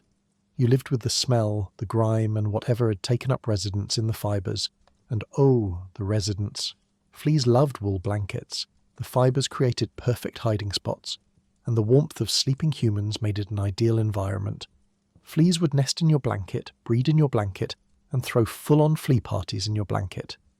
Every night, you'd pull that blanket over yourself and essentially invite an entire flea civilization to feast on your blood. You'd wake up with new bites, red and itchy, scattered across your body like a constellation of misery. Scratching was constant. Everyone scratched. It was just part of sleeping. Lice were equally enthusiastic about blanket life. Body lice would live in the seams and folds of your bedding, coming out to feed on you during the night. The more bodies under one blanket, and remember, blankets were often shared by multiple people, the more lice. They spread from person to person, blanket to blanket, creating an interconnected lice network that spanned entire households. Getting rid of them was nearly impossible. You could pick through the blanket, crushing lice between your fingernails, but you'd never get them all. They'd be back the next night, guaranteed. Spiders, moths, beetles, basically any small creature that appreciated dark, warm spaces, also made themselves at home. You'd shake out your blanket before bed, a nightly ritual, and all sorts of things would fall out. Dead insects, live insects, mysterious brown bits that might be insect parts, or might be something else entirely. Then you'd wrap that blanket around yourself, and try not to think about what was still in there, currently crawling toward your face. The texture of these blankets was unforgiving. Wool that hasn't been processed properly, and peasant wool rarely was, is scratchy. The individual fibres are rough, almost like tiny needles poking your skin. If you had any cuts, scrapes, or existing rashes, and you definitely did, the blanket made them worse. Some people developed chronic skin irritation just from nightly contact with their blankets. Red, inflamed patches on their arms, legs, anywhere the blanket touched. But you couldn't not use the blanket. The cold was worse than the itching. The weight was another issue. A heavy wool blanket, especially when it absorbed moisture from the air and from your own sweat, could weigh 15 or 20 pounds. It pressed down on you like a woolen prison. Moving underneath it required effort. Rolling over meant struggling against the weight, and sometimes you'd just stay in an uncomfortable position, because adjusting wasn't worth the effort. Children could get trapped under heavy blankets, unable to push them off without help. It was like sleeping under a damp, scratchy boulder. Most peasant households had only 1 or 2 blankets total. One blanket might be shared by an entire family. Parents and children all huddled under it, fighting for coverage. The edges were always contested territory. Someone was always getting less blanket than they wanted. Children would steal coverage during the night, pulling it toward themselves. Parents would reclaim it. The blanket would shift and bunch, leaving someone's feet exposed to the freezing air. Nighttime blanket negotiations were a constant source of family tension. Some families couldn't afford even one real blanket. They'd use whatever they had. Old cloaks layered together, animal hides, sacks stitched into larger coverings. These alternatives were better than nothing but barely. Animal hides were stiff and cold until your body warmed them up, and they smelled even worse than wool blankets. Stitched together sacks created drafty gaps where cold air snuck through. You made do because you had to. The wealthy, meanwhile, had blankets that were almost unrecognisable compared to peasant versions. Fine wool, properly cleaned and processed, woven tightly to reduce itching. Some wealthy households had blankets made from imported fabrics, soft wool from England or Spain, even silk for the truly rich. These blankets were lighter, warmer, and significantly less alive with insects. They were still washed rarely by modern standards, but they started from a much better baseline. Rich people also had multiple blankets. You could layer them, adjusting your warmth level throughout the night. Too hot, remove a layer. Too cold, add one back. This was revolutionary. Peasants had one setting, all the blanket or no blanket. There was no middle ground. You either sweltered under the full weight or froze without it. Fur blankets were the ultimate luxury. Bear fur, wolf fur, fox. These were status symbols, incredibly expensive and genuinely effective at providing warmth.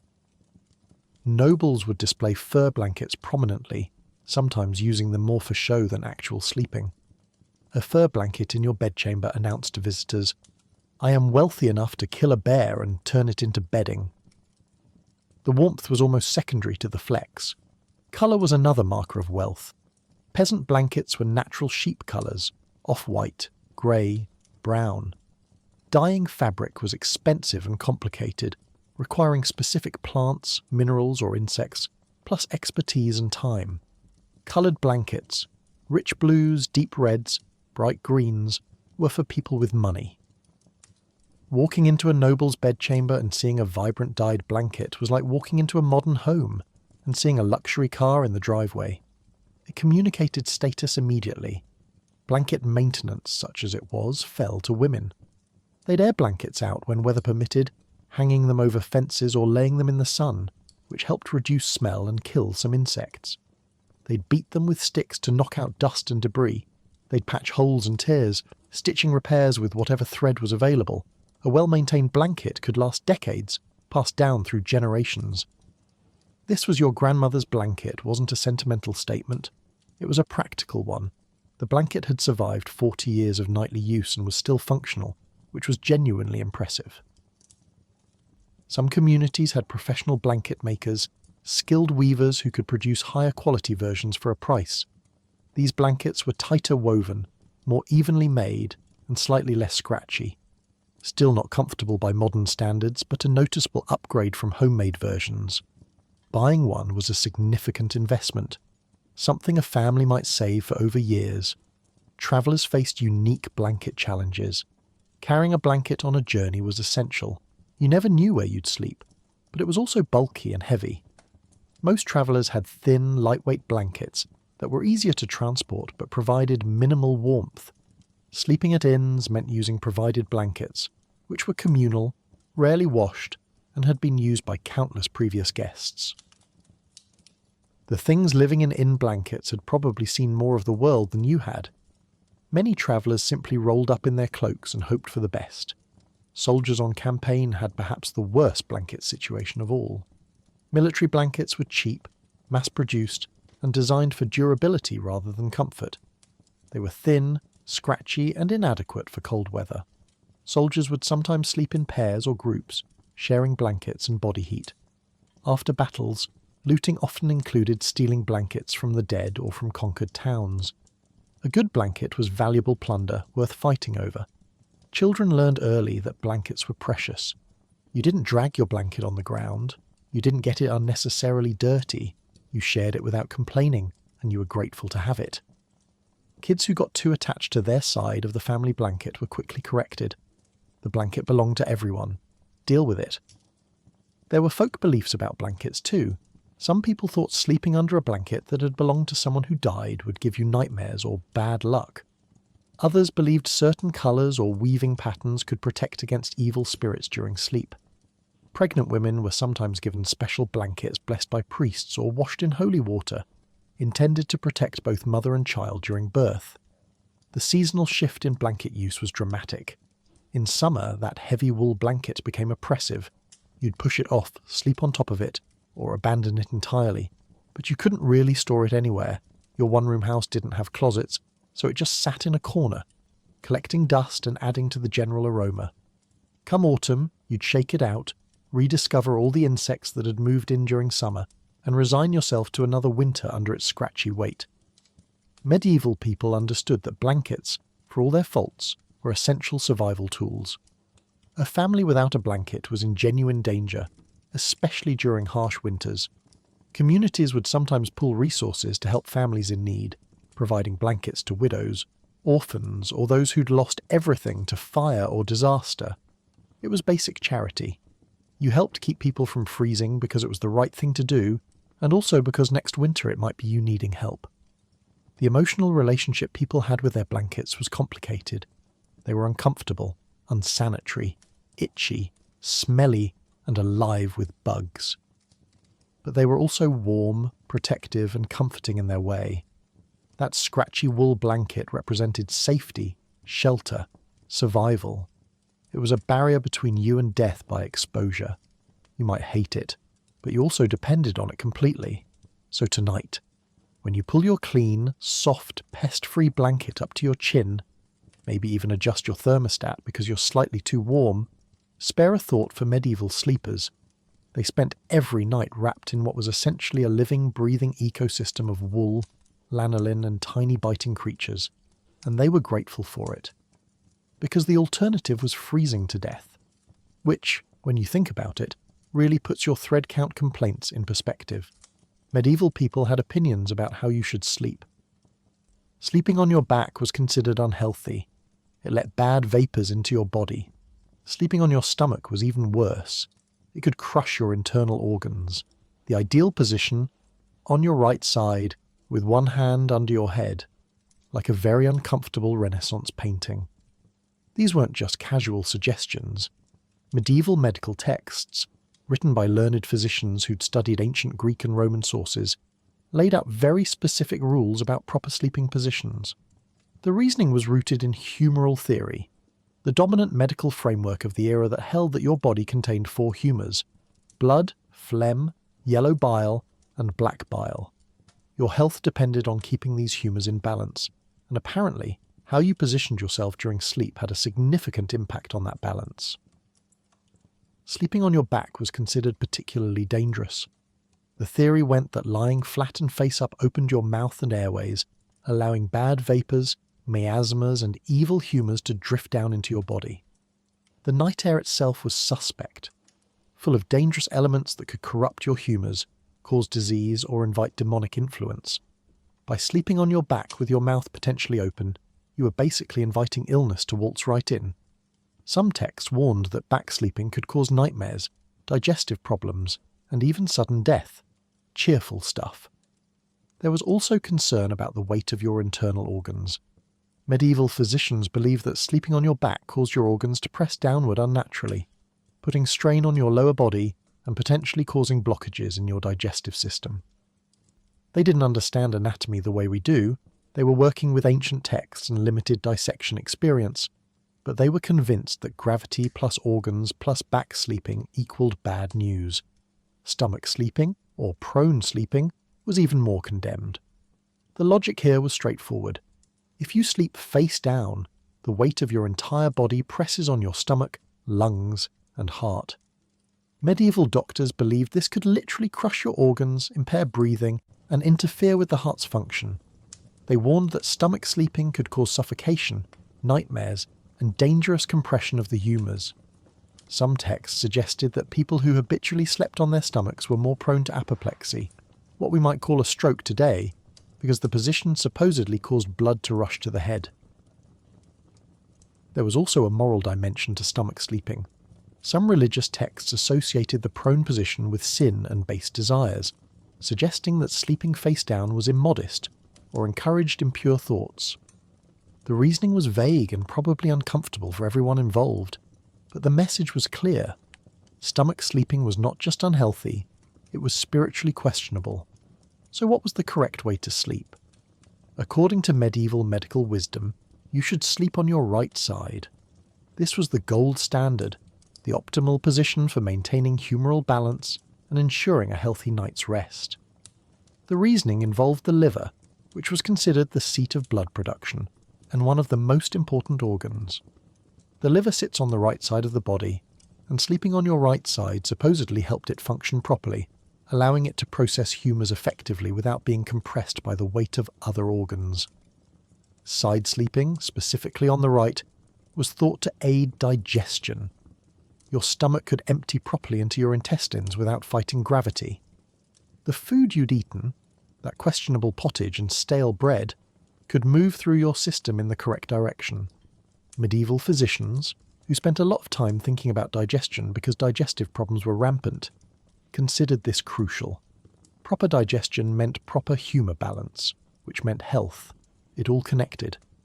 The recommended position was even more specific than just lie on your right side. You were supposed to place your right hand under your head, or at least under your cheek, creating a makeshift pillow with your own arm. Your left arm should rest along your side or across your body. Your legs could be straight or slightly bent. Sources varied on this detail. The overall effect was supposed to look peaceful and natural, though anyone who's actually tried to sleep in this exact position knows it's neither. There were variations and additional recommendations. Some sources suggested starting the night on your right side for the first part of sleep, then switching to your left side for the second part. This was thought to give both sides of the body equal rest and prevent any one set of organs from being compressed for too long. Other texts recommended briefly lying on your back immediately after eating, but only briefly, to help the food settle before turning to your right side for actual sleep. Children were taught these positions from a young age. Parents would physically position their children into the correct sleeping posture, reinforcing the importance of sleeping properly. It was part of your education, like learning prayers or how to behave in church. You learned that sleeping correctly kept you healthy, and sleeping incorrectly could make you sick or even kill you. That's a lot of pressure for something that's supposed to happen naturally when you're unconscious. The elderly were given special consideration. As you aged and your body became stiffer, maintaining the ideal position became more difficult. Some medical texts acknowledged this and suggested modifications, perhaps more cushioning, or allowing brief periods of back sleeping if side sleeping caused too much pain. But the underlying principle remained: try to sleep on your right side as much as possible, because your health depends on it. Pregnant women received specific instructions. Many sources recommended that they sleep on their left side instead of their right during pregnancy, believing this protected the developing baby and prevented the weight of the womb from compressing important organs. Other sources insisted on the right side regardless. There was no consensus, which must have been confusing and stressful for expectant mothers who were just trying to get comfortable while carrying an extra human inside them. The sick were positioned carefully according to their illness. Someone with fever might be told to sleep on their left side to cool the liver's heat. Someone with chest congestion might be propped up at an angle to help fluids drain.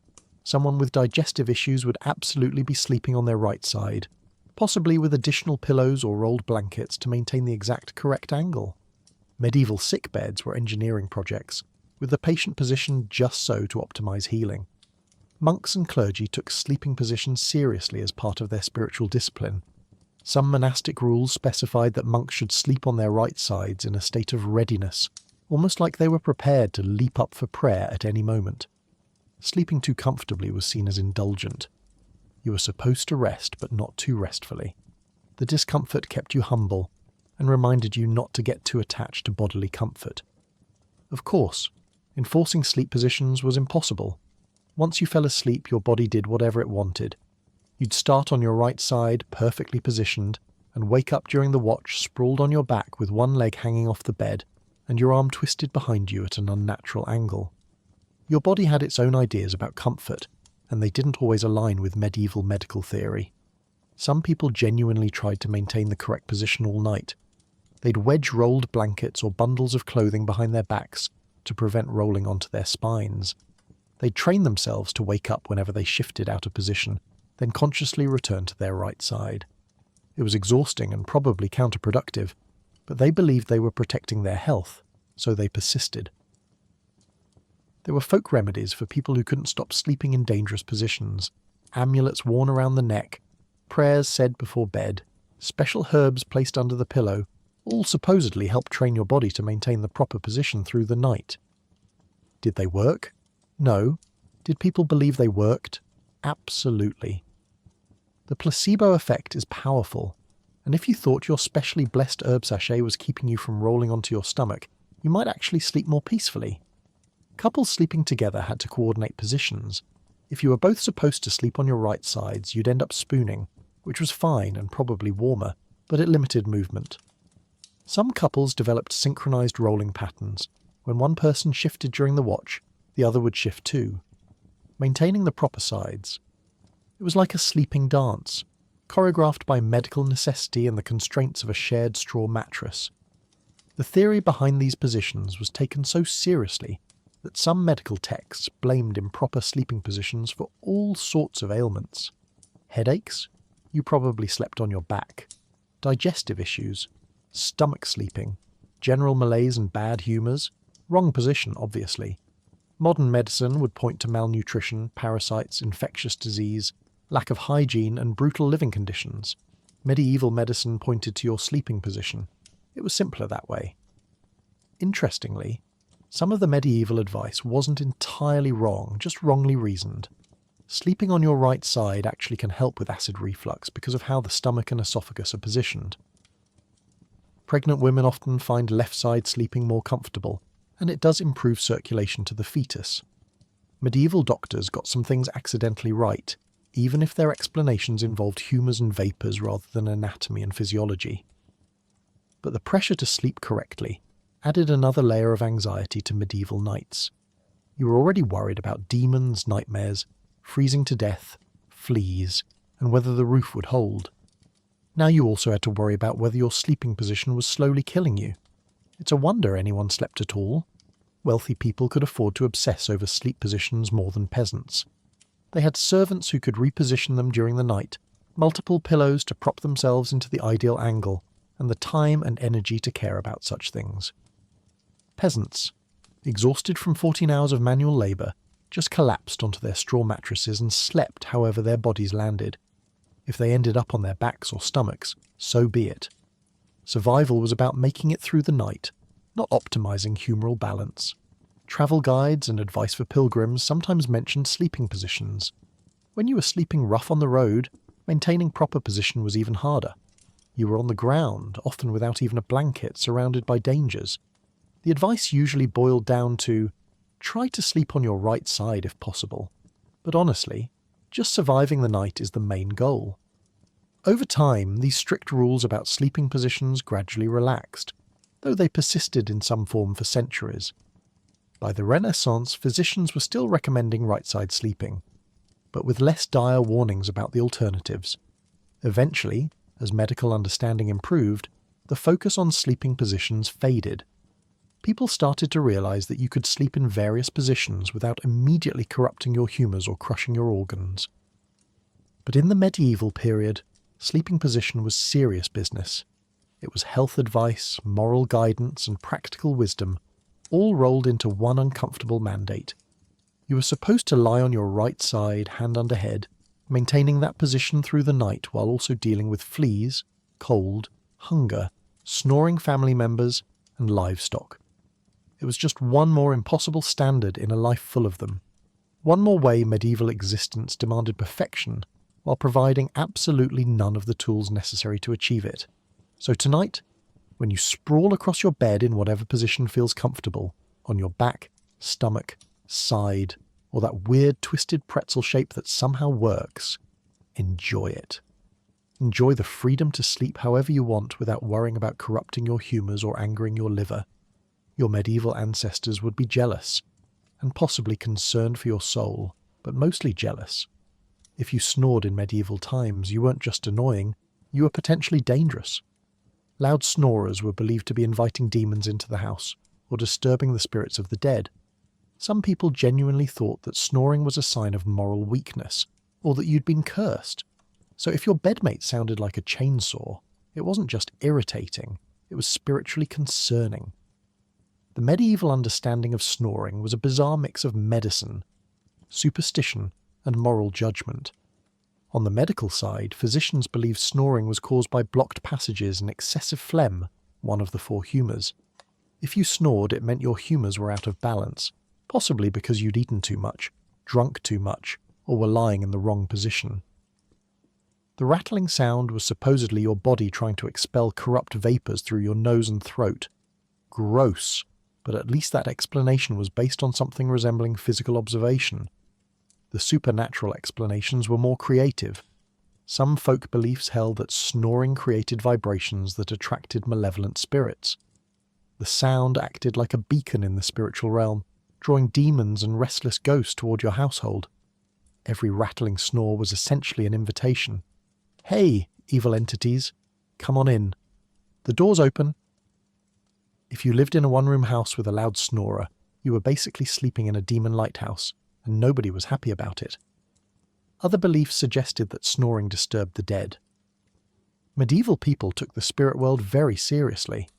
The boundary between the living and the dead was thin, and you didn't want to antagonize those who'd passed on. A loud snorer could wake sleeping spirits, anger them, or prevent them from resting peacefully. This could lead to hauntings, bad luck, or crops failing. Your Uncle Harold's snoring wasn't just keeping you awake, it was potentially cursing the entire village's harvest. There was also a moral dimension. Some religious authorities suggested that snoring was a sign of gluttony or sloth. After all, people who overindulged in food and drink were more likely to snore. If you snored, it might mean you were living sinfully, lacking self-control, giving in to base appetites. Your nighttime noises were essentially broadcasting your moral failings to everyone within earshot. It was like wearing a sign that said, "I have no discipline and God is disappointed in me." Women who snored faced particular scrutiny. Snoring was considered unfeminine, unladylike, and vaguely scandalous. A woman who snored was sometimes viewed with suspicion. Was she sick, cursed, possessed? Had she been intimate with demons? The logic was terrible, but the social consequences were real. Women went to great lengths to hide or minimize their snoring, terrified of being labelled as spiritually or morally compromised. Living with a snorer was genuinely difficult. Remember, you're sleeping in a one-room house with your entire family. There's no closing a door, no separate bedroom, no white noise machine to mask the sound. When someone snores, everyone hears it. All night, every night. The rattling, wheezing, gasping symphony of someone's compromised airways becomes the soundtrack to your existence. You'd lie there in the darkness, listening to your father or husband or brother produce sounds that shouldn't come from a human body, and you'd wonder if this was punishment for sins in a past life. Children would be kept awake by snoring parents. Parents would be kept awake by snoring elderly relatives. Spouses would lie side by side, one sleeping soundly while producing chainsaw noises, the other staring into the darkness with pure hatred in their heart. Medieval marriages were tested by many things: poverty, disease, high infant mortality, but snoring was the everyday torture that never stopped. Some families developed coping strategies. The snorer would be positioned as far from other sleepers as possible, maybe near the door or in a corner. This rarely helped much. Sound carries, especially in a small room with no sound dampening materials, but it was something. Other families would designate someone to poke or nudge the snorer whenever they started up, interrupting the pattern. This meant someone had to stay partially awake all night playing Snore Patrol, which was exhausting, but at least everyone else could sleep. Folk remedies for snoring were plentiful and uniformly ineffective. Some people believed that sleeping with certain herbs under your pillow, thyme, mint, lavender, would open your airways and reduce snoring. Others tried drinking specific teas before bed or eating particular foods. Onions were sometimes recommended, which seems counterproductive given that you'd then smell like onions all night, but medieval medicine was full of these questionable suggestions. There were also charms and amulets. You could wear a blessed medallion around your neck, supposedly opening your throat chakras or aligning your humours or whatever the local wise woman claimed it would do. Some people tied ribbons or cloth around their necks in specific patterns, believing this would keep the airways open. Others slept with their mouths closed, or tried to, which is difficult when you're unconscious, by tying a cloth around their head and under their chin. This probably just made the snoring worse by forcing all the air through the nose, but points for effort. Religious remedies were also popular. Prayers before bed asking God to quiet your breathing, blessings from the local priest. Some people made pilgrimages to specific saints, known for healing throat ailments, hoping that divine intervention would cure their snoring. Whether any of this worked is doubtful, but it gave people hope and made them feel like they were doing something about the problem. The worst were the accusations that followed chronic snorers. If you snored every single night, loudly and disruptively, people started talking. Maybe you were cursed. Maybe you'd angered a witch. Maybe you'd committed some terrible sin and this was your punishment. In small, superstitious communities, being labelled as spiritually compromised was dangerous. It could lead to social isolation, loss of work opportunities, or in extreme cases, accusations of witchcraft. Some snorers were subjected to folk magic meant to break the supposed curse. The local cunning woman might be called in to perform rituals, burning herbs, chanting incantations, waving blessed objects over the snorer while they slept. These performances were part theatre, part placebo, and wholly ineffective against what was usually just a physical issue, like a deviated septum or sleep apnea.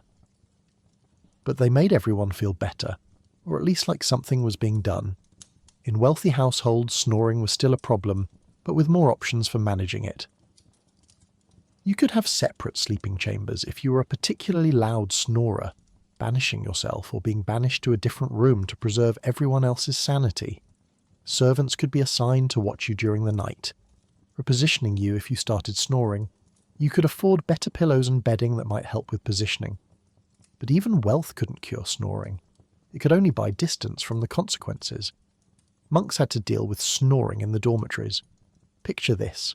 Dozens of men sleeping in one long room, and at least a few of them are champion snorers. The rules of monastic silence applied during sleeping hours, which meant you couldn't even complain. You just had to lie there, listening to Brother Thomas rattle the roof beams and offer your suffering up to God as penance. Some monasteries actually had rules about this. If your snoring was disruptive enough, you could be moved to sleep alone, which was either a punishment or a blessing, depending on your perspective. Military camps were snoring nightmares. Soldiers sleeping in close quarters, exhausted from marching and fighting, many of them injured or sick, all crammed together. The snoring must have been apocalyptic. But complaining about it made you look weak, so everyone just suffered in silence, or rather suffered while others made very loud not silence. There's a certain irony in medieval snoring beliefs. People were so worried about demons being attracted by snoring, but the real demons were the sleep deprivation and relationship strain caused by having to listen to someone snore for 8 hours straight. The actual suffering was being inflicted on the awake people, not by supernatural entities, but by blocked sinuses and relaxed throat muscles. Historical records occasionally mention snoring in unexpected contexts.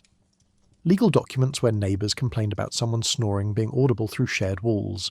Medical consultations where patients sought help for chronic snoring. Even some literary references, Chaucer's Canterbury Tales, mention snoring, depicting it as humorous but also somewhat undignified.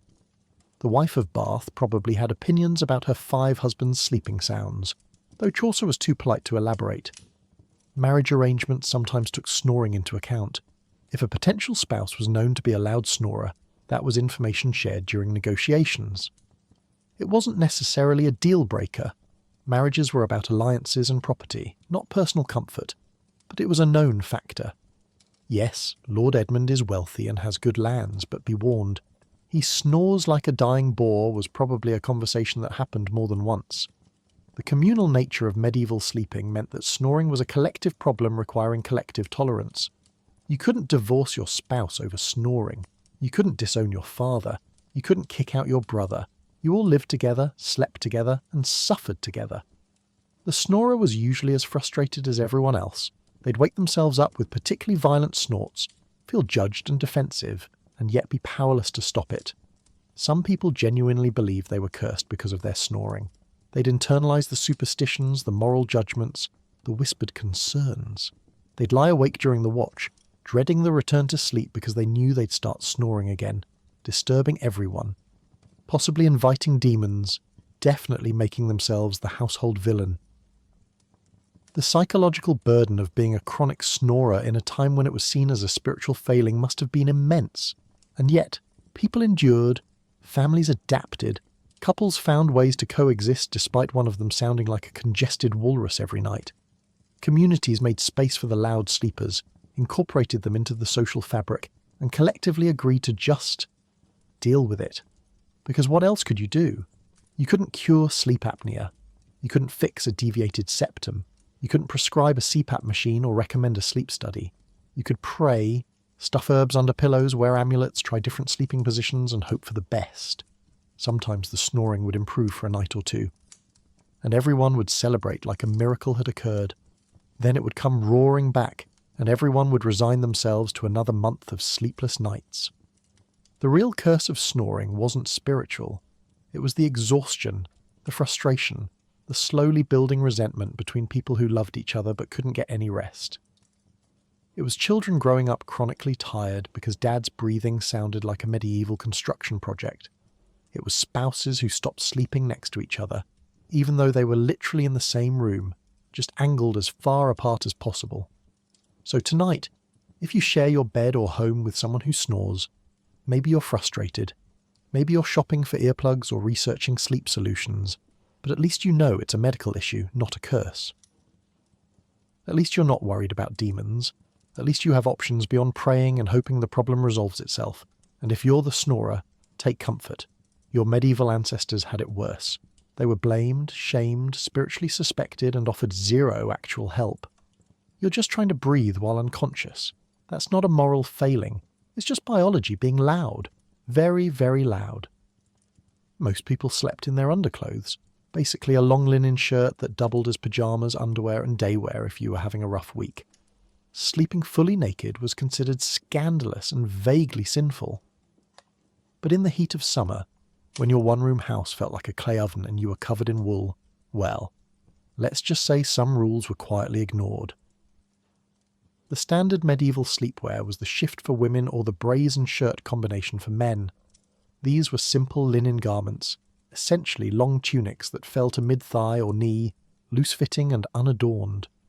The same garment you wore as underwear during the day became your pyjamas at night. You didn't change into special sleeping clothes because special sleeping clothes didn't exist for most people. You owned maybe 2 or 3 of these shirts total, and you wore them in rotation until they literally fell apart. Linen was the fabric of choice because it was cooler than wool and absorbed sweat reasonably well. But cooler than wool is damning with faint praise. Linen in summer was still hot, sticky, and prone to clinging to your body in uncomfortable ways. And most people couldn't afford enough linen to have fresh sleeping shirts regularly. You wore the same sweaty, dirt-stained shift night after night, washing it maybe once a month if you were diligent, less often if you weren't. The church had strong opinions about nighttime modesty. Sleeping naked was considered immodest, improper, and potentially sinful. The reasoning was partly about lust. Nakedness was associated with sexual temptation, and even in sleep you were supposed to guard against sin. There was also the matter of dignity. Humans, having been cast out of Eden, were supposed to cover their shame. Sleeping naked was seen as rejecting that divine mandate, as embracing your fallen nature rather than trying to rise above it. Religious texts and sermons occasionally addressed the issue. Priests would warn their congregations about the dangers of sleeping unclothed. You were vulnerable to demonic attack when naked. Your body was exposed, unprotected, easier for evil spirits to corrupt. Some sources suggested that sleeping naked invited lustful dreams or made you more susceptible to nocturnal emissions, which were themselves spiritually problematic. The message was clear: keep your shirt on, even in bed, even when no one's watching. God is always watching. But reality had other ideas. In the dead summer, medieval houses became uninhabitable. No air conditioning, no fans, no cross breeze because your windows were tiny holes covered with cloth or shutters. The heat was oppressive, suffocating, inescapable. Daytime temperatures would bake the walls, and at night, all that stored heat radiated back into the single room where you slept. Add in a cooking fire that had been burning all day, the body heat of your entire family, and possibly a few large mammals also trapped inside, and you had conditions that would make modern people call emergency services. Under those circumstances, the linen shift became torture. It stuck to your skin, soaked through with sweat, creating no relief whatsoever. You'd lie there on your straw mattress, fabric clinging to you like a damp second skin, unable to sleep, slowly cooking in your own body heat. At some point, desperation overrode propriety. You'd peel off that suffocating shirt and finally, mercifully, feel air on your skin. Of course, you couldn't exactly announce this. Sleeping naked was something people did quietly, privately, with a certain amount of shame. You'd wait until everyone else was asleep, then discreetly remove your shift under your blanket, though in summer you probably weren't using a blanket anyway, and fold it beside you where you could quickly grab it if someone woke up. It was like a stealth operation. Mission: achieve comfort without divine judgment. In households where entire families slept together, naked sleeping was even more complicated. Parents might sleep naked but insist their children stay clothed, or everyone tacitly agreed to ignore each other's state of undress, maintaining a polite fiction that nobody was naked, everyone was properly modest, and the church would definitely approve. The darkness helped. If you couldn't see each other, you could pretend everyone was appropriately covered. Men had slightly more freedom in this area.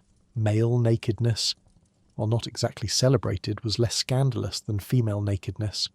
Men working in fields during hot weather would sometimes strip to the waist or even work entirely nude if they were far from town. This casual attitude sometimes extended to sleeping. A man sleeping naked in his own home was frowned upon, but not necessarily seen as a major moral crisis. Women, however, faced stricter standards. Female nakedness was heavily policed, seen as inherently sexual and dangerous. A woman sleeping naked, even in her own bed, in her own home, with her own husband, risked being viewed as immodest, lustful, or inviting sin. Women who were caught or known to sleep naked faced gossip, judgment, and sometimes accusations of loose morals. The double standard was alive and well in medieval bedrooms. Married couples had their own negotiations around nighttime nudity. Some couples slept naked together, especially in summer, seeing it as a private matter between husband and wife. Others maintained modesty even in the marriage bed, believing that excessive comfort with nakedness could lead to sinful excess. Some religious texts actually advised married couples to remain partially clothed during intimacy, to avoid becoming too focused on physical pleasure. Imagine being told that even marital sex should be conducted with maximum awkwardness and a minimum enjoyment. Medieval Christianity really knew how to kill a mood. There were practical concerns beyond morality. Sleeping naked meant direct contact with your straw mattress, which, as we've established, was home to a thriving ecosystem of biters and crawlers. A linen shirt provided at least a thin barrier between your skin and the flea convention happening in your bedding. Without that protection, you'd wake up covered in bites, itching everywhere, possibly with mysterious rashes from whatever was living in the straw. Nakedness also meant vulnerability to cold. Summer didn't last forever, and in other seasons that linen shirt was essential warmth. Getting up in the middle of the night for the chamber pot while naked meant exposing yourself to frigid air. If there was an emergency, fire, intruder, medical crisis, you'd have to scramble to dress before dealing with it. wasting precious seconds. Sleeping clothed meant you were always somewhat ready for whatever disaster might strike. Children were expected to sleep clothed at all times. Childhood nudity was less problematic than adult nudity. Kids were seen as innocent, not yet fully fallen into sexual awareness, but teaching proper modesty started young. Children would be scolded if they tried to sleep naked, reminded that it was improper, that good Christians stayed covered. Some kids probably ignored this and stripped anyway when it got too hot, then got in trouble the next morning when their parents discovered the discarded shirt. Servants and lower-class workers who slept in barns, outbuildings or communal spaces had even less privacy for naked sleeping. Sleeping nude among strangers or in semi-public spaces was absolutely not acceptable. You'd be accused of indecency, possibly assaulted, definitely gossiped about. So even in brutal heat, these workers had to maintain some level of clothing, suffering through sweltering nights because social rules demanded it. Nobility and wealthy merchants had slightly more flexibility. Private bedchambers meant actual privacy, which meant you could sleep however you wanted without the whole household knowing. Some nobles definitely slept naked in summer, enjoying the luxury of doing so without judgment or witnesses. But even wealthy people were supposed to maintain certain standards. If servants came in to wake you or tend the fire, you were expected to be appropriately covered. Being discovered naked by servants was embarrassing for everyone involved. There were also folk beliefs about naked sleeping. Some people thought that sleeping naked made you more vulnerable to evil spirits. Your clothes provided a layer of spiritual protection. Others believed that naked sleeping could cause illnesses because you were exposing your body to night vapours and cold air without defence. These beliefs weren't universal, but they added another layer of anxiety to an already complicated issue. Interestingly, some medical texts actually recommended sleeping naked occasionally for health reasons. The idea was that letting your skin breathe, allowing night air to touch your body, could help balance the humours. But this advice was always qualified. Do it rarely, don't make a habit of it, and definitely don't let anyone know you're doing it. It was medical advice in direct conflict with religious teachings, and people had to navigate those contradictions carefully. Travellers faced unique challenges. Sleeping in inns meant sharing beds with strangers. Yes, that was common practice. Sleeping naked in a bed with random people you just met was absolutely out of the question.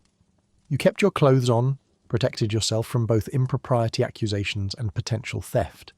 Your bedmate might rifle through your belongings while you slept. You weren't giving them easy access by being naked and vulnerable. Soldiers on campaign slept clothed out of necessity. You needed to be ready to fight at any moment. There was no time to dress if the camp was attacked at night. Plus, sleeping outdoors or in rough conditions meant you needed every layer for warmth and protection. Naked sleeping was for civilians in peacetime, not for men who might have to grab weapons and run into battle at 3 a.m. The whole situation created a strange cultural tension. Everyone knew people sometimes slept naked. Everyone probably did it occasionally when the heat became unbearable. But it remained officially unacceptable, something done in secret, never acknowledged openly. It was one of those unspoken realities of medieval life, the gap between what people claimed to do and what they actually did. Confession must have been awkward. Bless me, Father, for I have sinned. I slept naked on Tuesday because it was so hot I thought I would die, and I couldn't take it anymore. The priest would assign penance, probably something mild, because even clergy understood human limitations.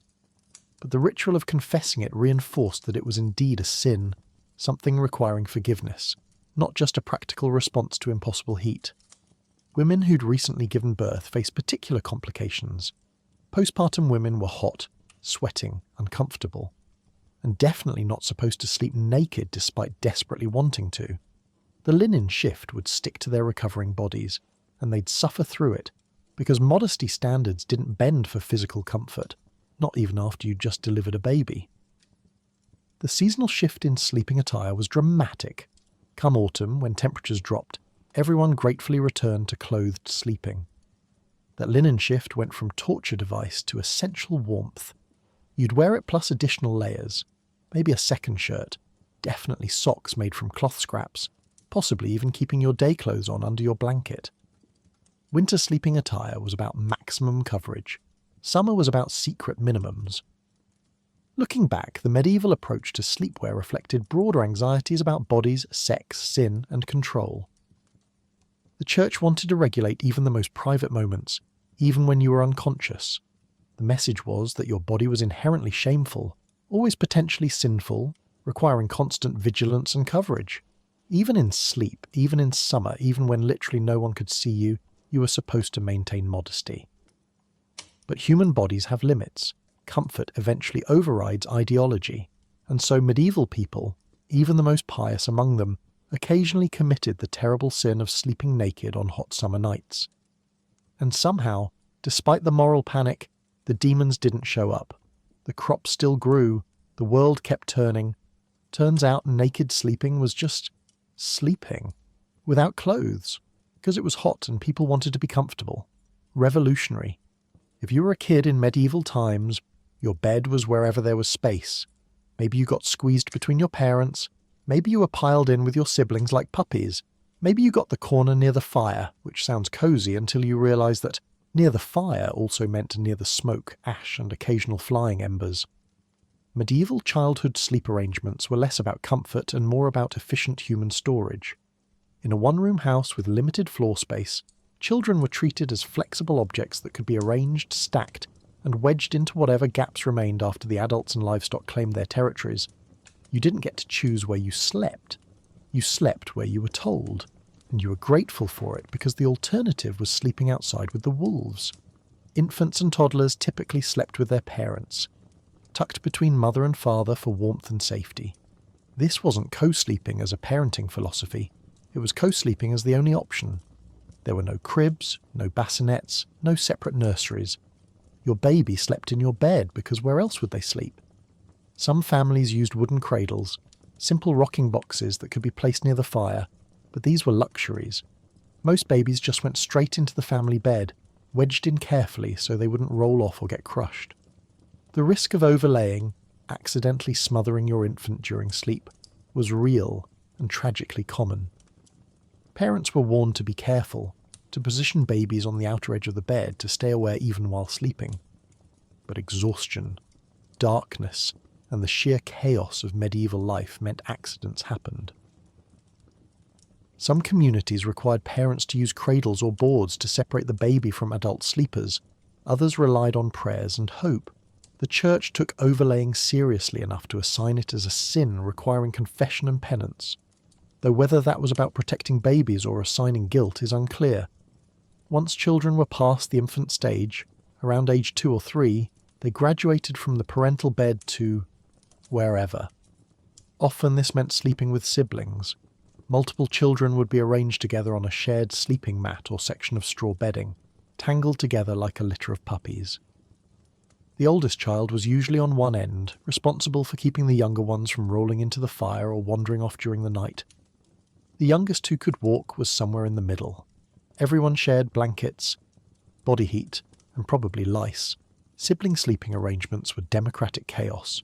You'd start the night in some semblance of order, each child in their designated spot. By morning, you'd wake up with someone's foot in your face, another sibling's elbow in your ribs, and a third child somehow sleeping perpendicular across everyone else. There was no personal space. You learned early that sleep was a contact sport, and that your brother's knees were shockingly bony at 3 a.m. Fighting over blanket coverage started young. The oldest and strongest children would hog the blankets, leaving younger siblings exposed and cold. This led to midnight tugs of war, whispered arguments, and sometimes louder conflicts that woke the parents, who would then discipline everyone involved. The lesson was clear: suffer in silence or suffer with consequences.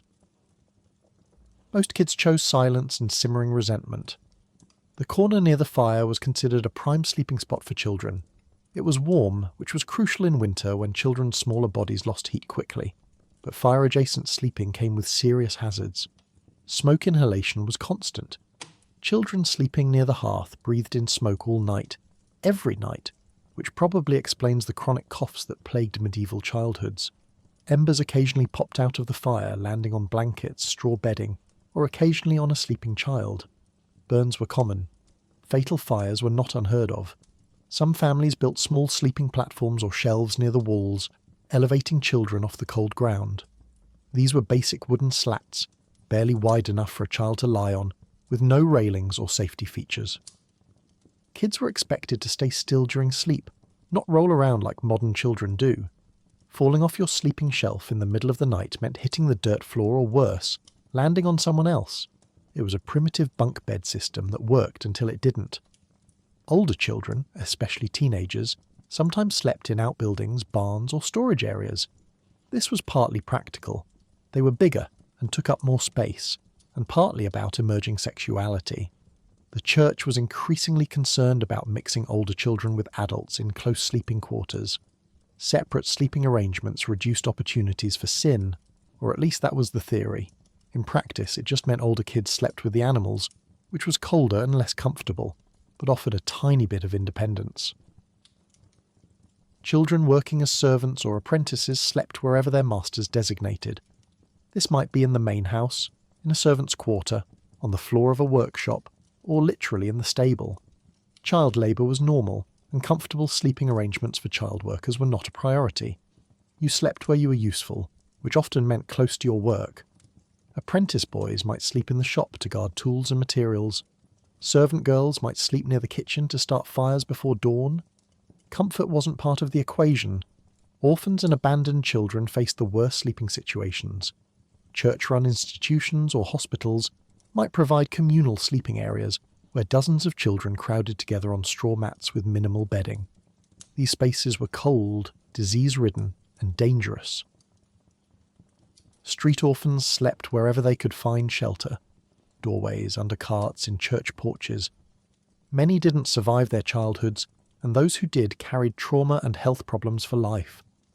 Wealthy children had better conditions, but even they shared sleeping spaces. Noble children might sleep in a nursery, attended by servants, but still multiple children per room. Private bedchambers for individual children were extremely rare and only for the highest nobility. Even princes and princesses often shared sleeping quarters with siblings or attendants. Privacy wasn't a childhood concept regardless of social class. Bedtime for children wasn't a drawn-out ritual with stories and lullabies, at least not for most families. When darkness fell and work stopped, children were told to go to their sleeping spots and stay quiet. Some parents might pray with their children, teaching them bedtime prayers that became lifelong habits. Others just pointed toward the corner and expected silence. Children learned to fall asleep quickly, regardless of conditions, because there was no alternative. Nightmares and night terrors were handled with minimal sympathy. A crying child would be shushed, sometimes comforted briefly, but more often told to be quiet and go back to sleep. Parents were exhausted from their own labours and couldn't afford to stay awake soothing frightened children. Older siblings might comfort younger ones quietly, but extended nighttime parenting wasn't the norm. You learned to cope with fear, or at least to cry silently so you didn't wake everyone else. Bedwetting was a common problem, especially for younger children sleeping on straw. The straw absorbed it, the smell lingered, and the child usually faced punishment or at least harsh words. There was limited understanding that bedwetting was developmental or stress-related. It was seen as laziness or lack of control. Children were shamed for it, which probably made the problem worse, creating a miserable cycle. The straw would eventually be changed, but not immediately, so children often slept on their own dried urine until the next cleaning day. Sick children posed challenges. If a child was seriously ill, they might be moved closer to parents for monitoring, but this also meant potentially exposing everyone to whatever disease they had. Contagion wasn't well understood. Families often lost multiple children to the same illness because sick kids continued sharing sleeping spaces with healthy siblings. The practice of separating sick individuals was rare, and only possible for wealthy households with extra rooms. Seasonal changes affected children's sleep dramatically. Winter meant huddling close for warmth, every child packed together, breath fogging in the cold air. Summer meant spreading out as much as possible, though space was still limited, trying to find any spot that wasn't suffocating. Children learned to adapt, to sleep in whatever position the season and household arrangement required. Teenage children approaching adulthood faced unique awkwardness.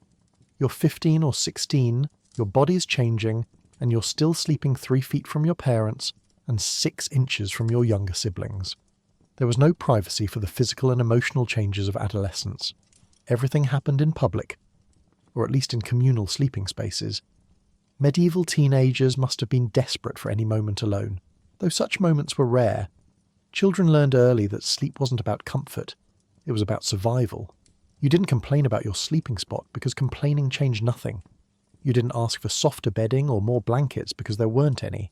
You accepted that sleep meant being cold, cramped, itchy, and surrounded by other people.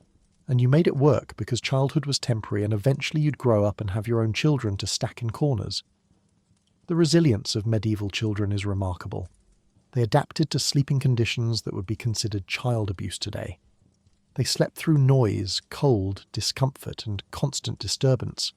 They learned to find rest in chaos, to turn off their awareness and sleep despite everything working against them. It wasn't healthy, it wasn't ideal, but it was survival. Parents did the best they could with limited resources. They positioned children near fire for warmth while trying to prevent burns. They piled siblings together for body heat while hoping no one would get sick. They taught children to sleep quietly, stay in their spots, and not complain. It wasn't gentle parenting, but it was functional parenting in impossible circumstances. Modern child sleep training, with its emphasis on schedules, routines, sleep associations, and optimal conditions, would seem laughably luxurious to medieval parents. Imagine explaining to a medieval mother that her child needs a specific room temperature, white noise, blackout curtains, and a consistent bedtime routine. She'd stare at you blankly, then gesture to the corner where 5 children are currently sleeping in a pile of straw, and ask what exactly you thought she should do differently. So tonight, if you're tucking in a child with their own bed, in their own room, with clean sheets and a nightlight and a stuffed animal, take a moment. That level of childhood comfort is historically unprecedented. For most of human history, children slept wherever they fit, grateful just to have a roof over their heads and enough warmth to survive until morning. Your medieval ancestors would think you're spoiling your kids, but they'd also be quietly, desperately jealous that you have the luxury to do so. In a world where everyone fought for warmth, the elderly and the frail usually got priority placement near the fire. It was partly respect, partly practical. They were the most vulnerable to cold, but it also meant they had to deal with smoke inhalation, the risk of their blankets catching fire and being constantly poked awake by people adding logs to the hearth.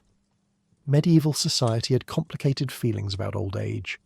On one hand, elders were respected as repositories of wisdom, memory and family history. They'd lived through famines, plagues, wars and winters that killed their peers. That survival alone earned them status. On the other hand, elderly people who couldn't work were economic burdens in subsistence-level households where every able body was essential. This tension played out in sleeping arrangements, where elders were given the best spots that were simultaneously privileges and hazards. The prime real estate closest to the hearth went to grandparents, great-aunts, elderly parents, anyone whose age and fragility made cold temperatures genuinely life-threatening. Their bodies couldn't regulate heat as effectively anymore. Their circulation was poor. Their bones ached with arthritis that worsened dramatically in cold weather. Without proximity to the fire, they might not survive winter nights. So families positioned them as close to the heat source as reasonably safe, which wasn't very safe at all. The smoke was relentless. Medieval hearths didn't have proper chimneys in most peasant homes, just a hole in the roof that theoretically let smoke escape, but mostly just created a swirling cloud of eye-watering, lung-burning fumes. Elderly people sleeping near the fire breathed this smoke constantly, all night, every night, for years. Their chronic coughs were legendary. That wet, rattling sound of grandma coughing became the household soundtrack, a reminder that warmth came with a price. The smoke probably killed people, or at least hastened deaths that would have come anyway. Chronic smoke inhalation damages lungs, increases infection risk, and makes every respiratory illness more dangerous. But the alternative, letting elderly family members freeze to death in the far corner of the room, was unacceptable. So families made the calculation. Smoke damage over years was preferable to hypothermia in days. The elderly lived longer near the fire even if they spent those extra years coughing. Then there were the burns. Small ones mostly. Singed blankets, scorched clothing, occasionally burned skin when an ember popped out and landed on an arm or leg. Elderly people's reflexes were slower. They couldn't dodge flying embers as quickly as younger family members.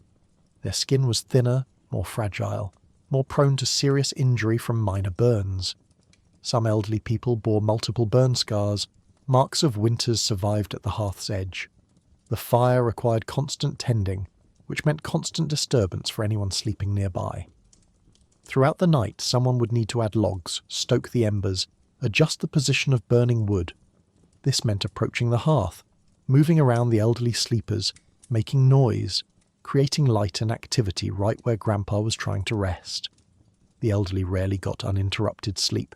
They'd doze, wake when someone tended the fire, doze again, wake when it needed more wood, repeat until dawn.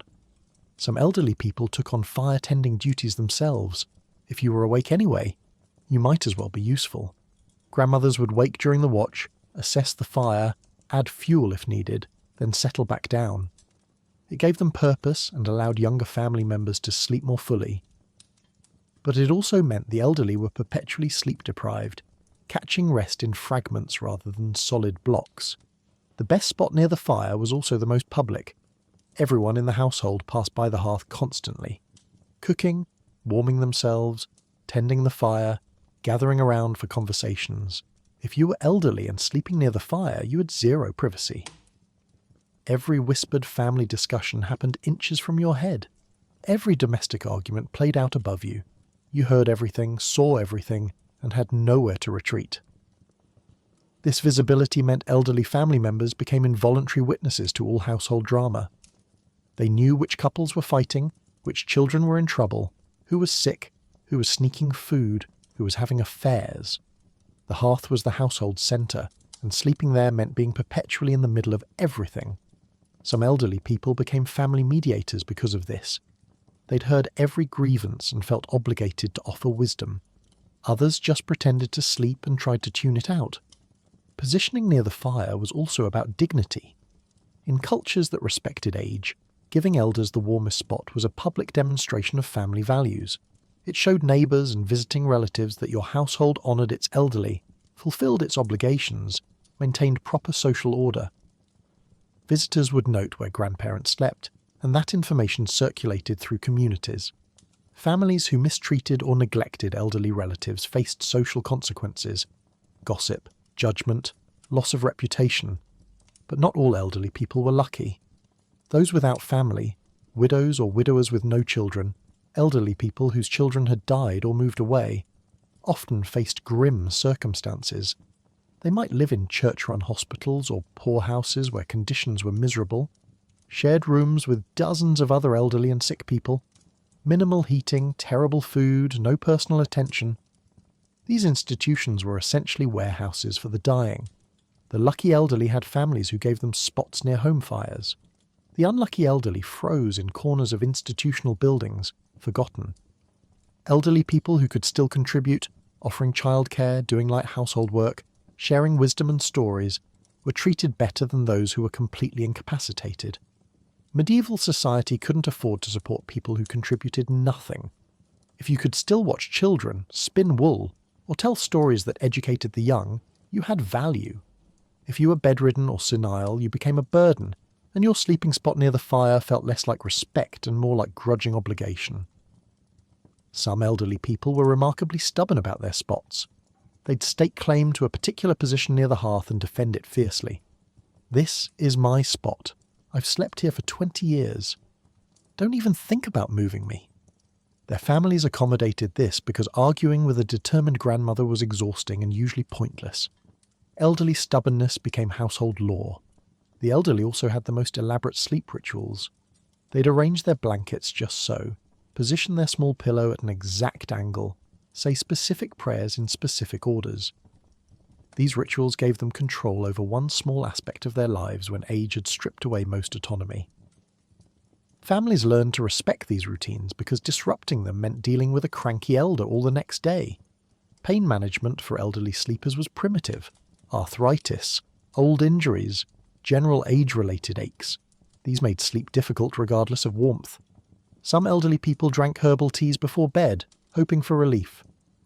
Willow bark for pain, chamomile for relaxation, valerian root for sleep. Whether these helped or provided placebo comfort, they at least gave elderly people something to do, some sense of agency over their discomfort.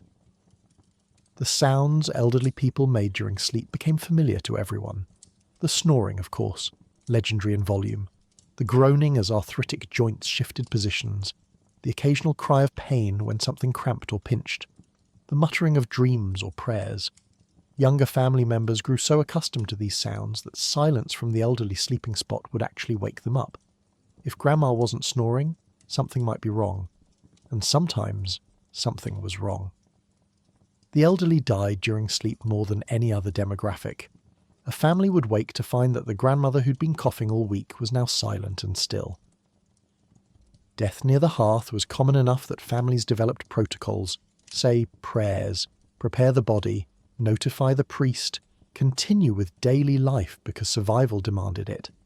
The sleeping spot near the fire would be temporarily empty, mourned, then eventually claimed by the next oldest family member who needed the warmth. Wealthy elderly people had dramatically better situations. Private bedrooms with large fireplaces, servants to tend the fires without disturbing them, multiple blankets, actual mattresses, physicians making house calls.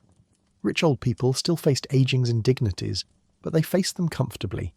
A noble grandmother slept in a curtained bed with a fire servant who tended the hearth silently, wearing soft gloves to muffle the sound of logs being placed.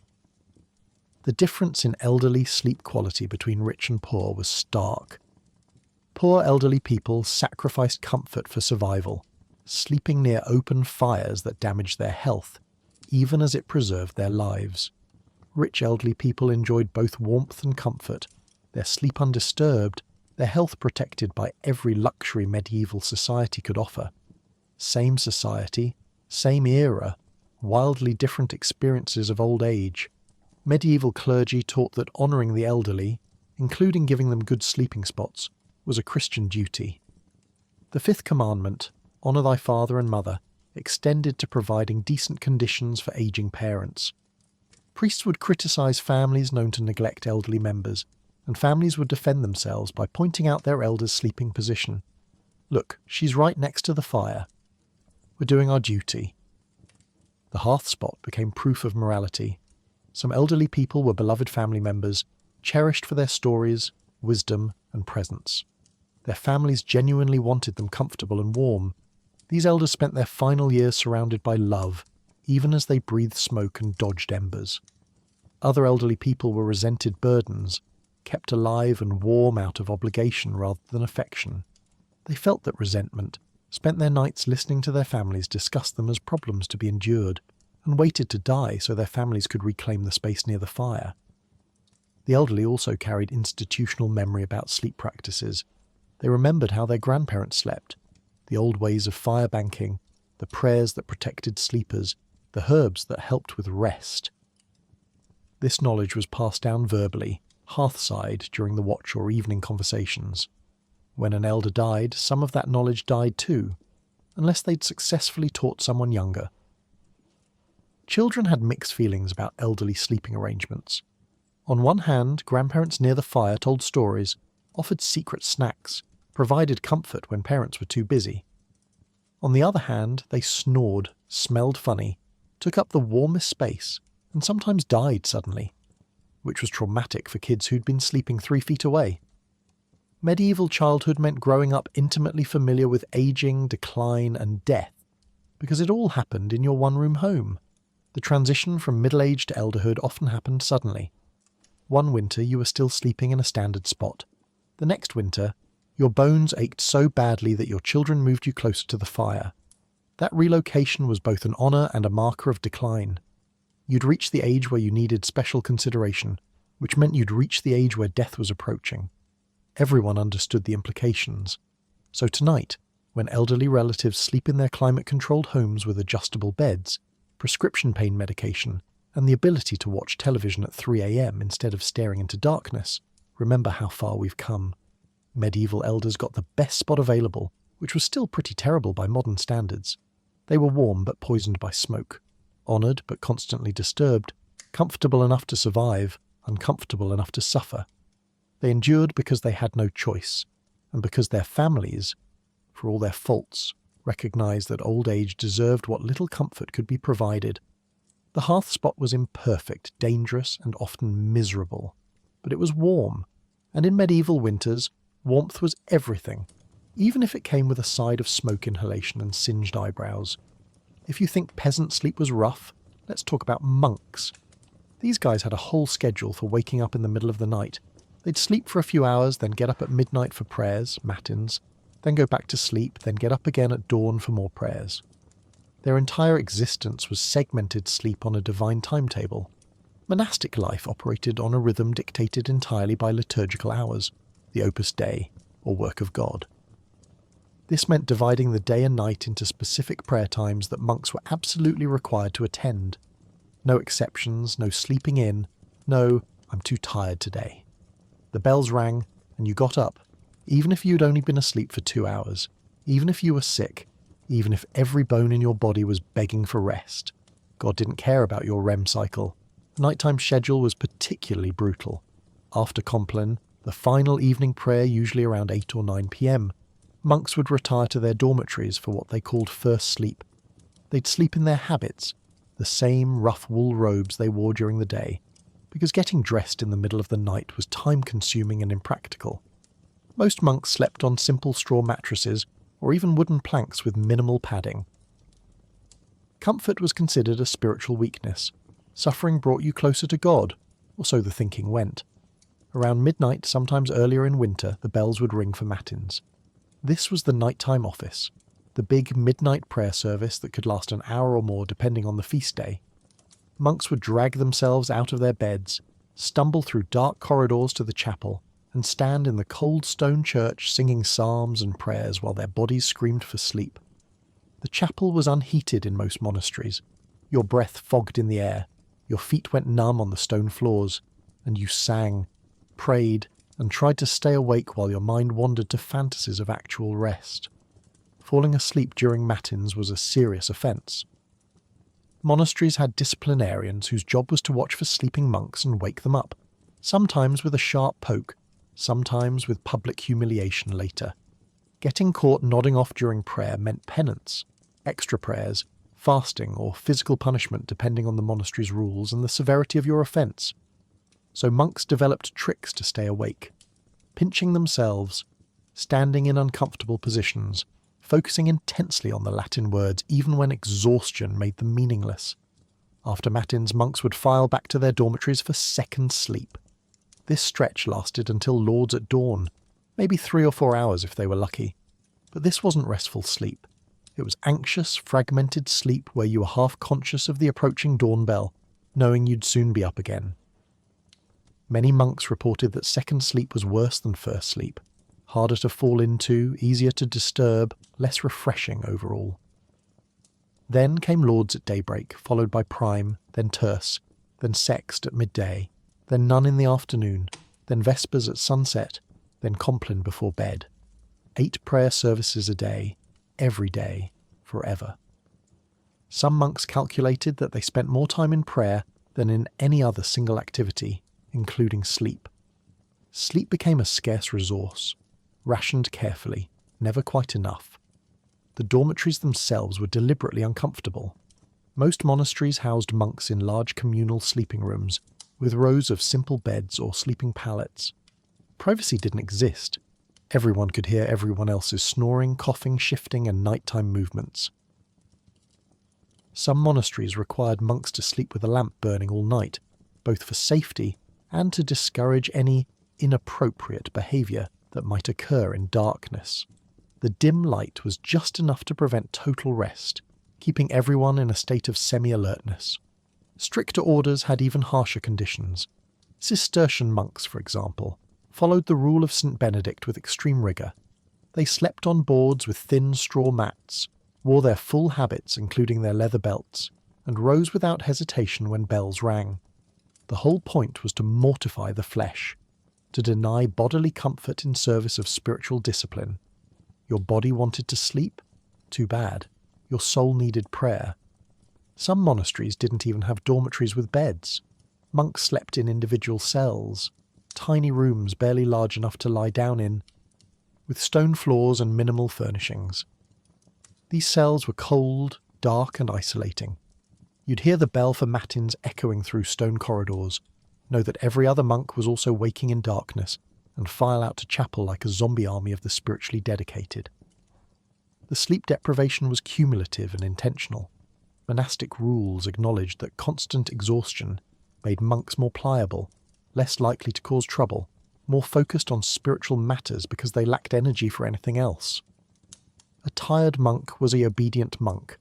Some scholars argue that the sleep schedule was deliberately designed to break down individuality and create a collective identity centered on devotion and service. But monks were still human. They struggled with the schedule. Secret napping was a constant temptation.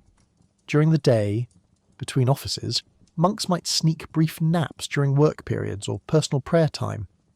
Getting caught was shameful and punishable, but the exhaustion was so profound that many risked it anyway.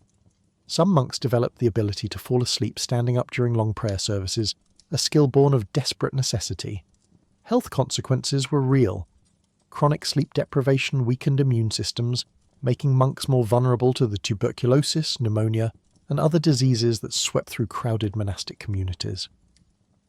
Many monks developed chronic exhaustion, depression, and cognitive issues. Some had complete breakdowns, unable to maintain the brutal schedule. These unfortunate souls were sometimes moved to less rigorous positions, or if they were fortunate, transferred to monasteries with slightly more humane schedules. The elderly monks suffered most. As bodies aged and bones ached, the midnight wake-ups became torture. Some monastic rules allowed elderly monks to skip matins or arrive late, a rare concession to human limitation. Other monasteries offered no such mercy. You took your vows, you followed the schedule until death. Elderly monks would lean on each other, literally and figuratively, helping one another stay awake and mobile through the nighttime offices. Different religious orders had variations on the schedule. Benedictines followed a moderate version. Carthusians had one of the harshest schedules, with even longer prayer offices and minimal sleep. Franciscans, being more focused on service and poverty than contemplative prayer, had slightly gentler nighttime routines. But all monks faced interrupted sleep as a fundamental aspect of their vocation. Novices, new monks in training, found the schedule particularly brutal. Coming from normal sleep patterns, suddenly being thrust into this fragmented routine was shocking. Many novices left monastic life within the first year, unable or unwilling to adapt. Those who stayed gradually adjusted, their bodies learning to function on minimal interrupted sleep. Veterans could fall asleep within seconds of lying down and wake instantly at the bell, maximising every possible moment of rest. Some monks actually came to prefer segmented sleep. After years of practice, waking for matins felt natural, even comfortable. The quiet midpoint of the night, the darkened chapel, the sense of solidarity with brothers all engaged in the same practice. It became spiritually meaningful in ways that made the exhaustion worthwhile. These monks would say they'd rather wake for midnight prayers than sleep through in ignorance of God's call. There were practical considerations too. In winter, the midnight wake-up served a purpose beyond prayer. Someone needed to check and tend fires to prevent them from dying completely. The monk designated for fire duty during matins was actually grateful for the interruption. It meant he could warm himself briefly before returning to icy stone floors and unheated sleeping spaces. Monastic chronicles occasionally mention rebellion against the sleep schedule. Groups of monks petitioning their abbot for schedule changes. Younger monks conspiring to sleep through bells. Exhausted brothers supporting each other's secret naps. These small rebellions were usually squashed, but they reveal the constant tension between human needs and spiritual ideals. Guest quarters in monasteries offered visitors a glimpse into monastic sleep life. If you stayed at a monastery, you'd hear the bells ring throughout the night, hear the shuffling of monks heading to chapel, experience the disorienting schedule yourself. Many visitors reported appreciation for their non-monastic lives after experiencing even a few nights of interrupted sleep in a monastery. Female monasteries, convents, followed similar schedules. Nuns woke for matins, prayed through the night offices, and endured the same sleep deprivation as their male counterparts. Some historical accounts suggest that nuns were given slightly more consideration regarding rest, especially during menstruation or pregnancy situations, for nuns who'd entered religious life after widowhood. But mostly, nuns suffered the same exhaustion, cold, and relentless schedule. The ultimate irony was that sloth, laziness, lack of spiritual effort, was considered one of the 7 deadly sins. Yet the monastic schedule practically guaranteed physical and mental exhaustion that made every task harder. Monks were expected to work diligently, study scripture, maintain their communities, and serve God with energy and enthusiasm while running on maybe 4 to 6 hours of broken sleep per night.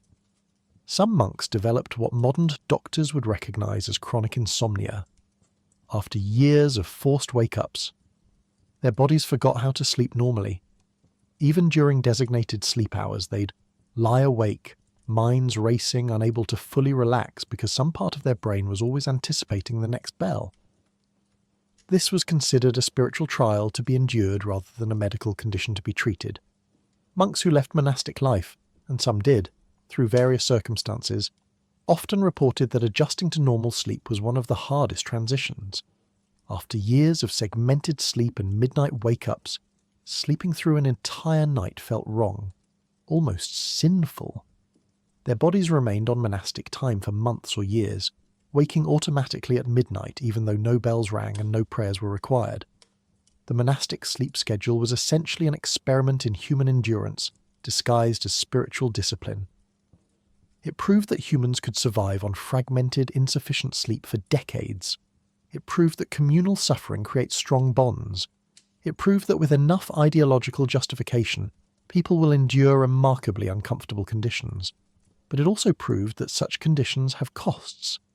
Medieval monasteries were full of chronically exhausted men and women, aging prematurely, struggling with health issues exacerbated by sleep deprivation, maintaining a facade of spiritual peace while their bodies slowly broke down from lack of rest.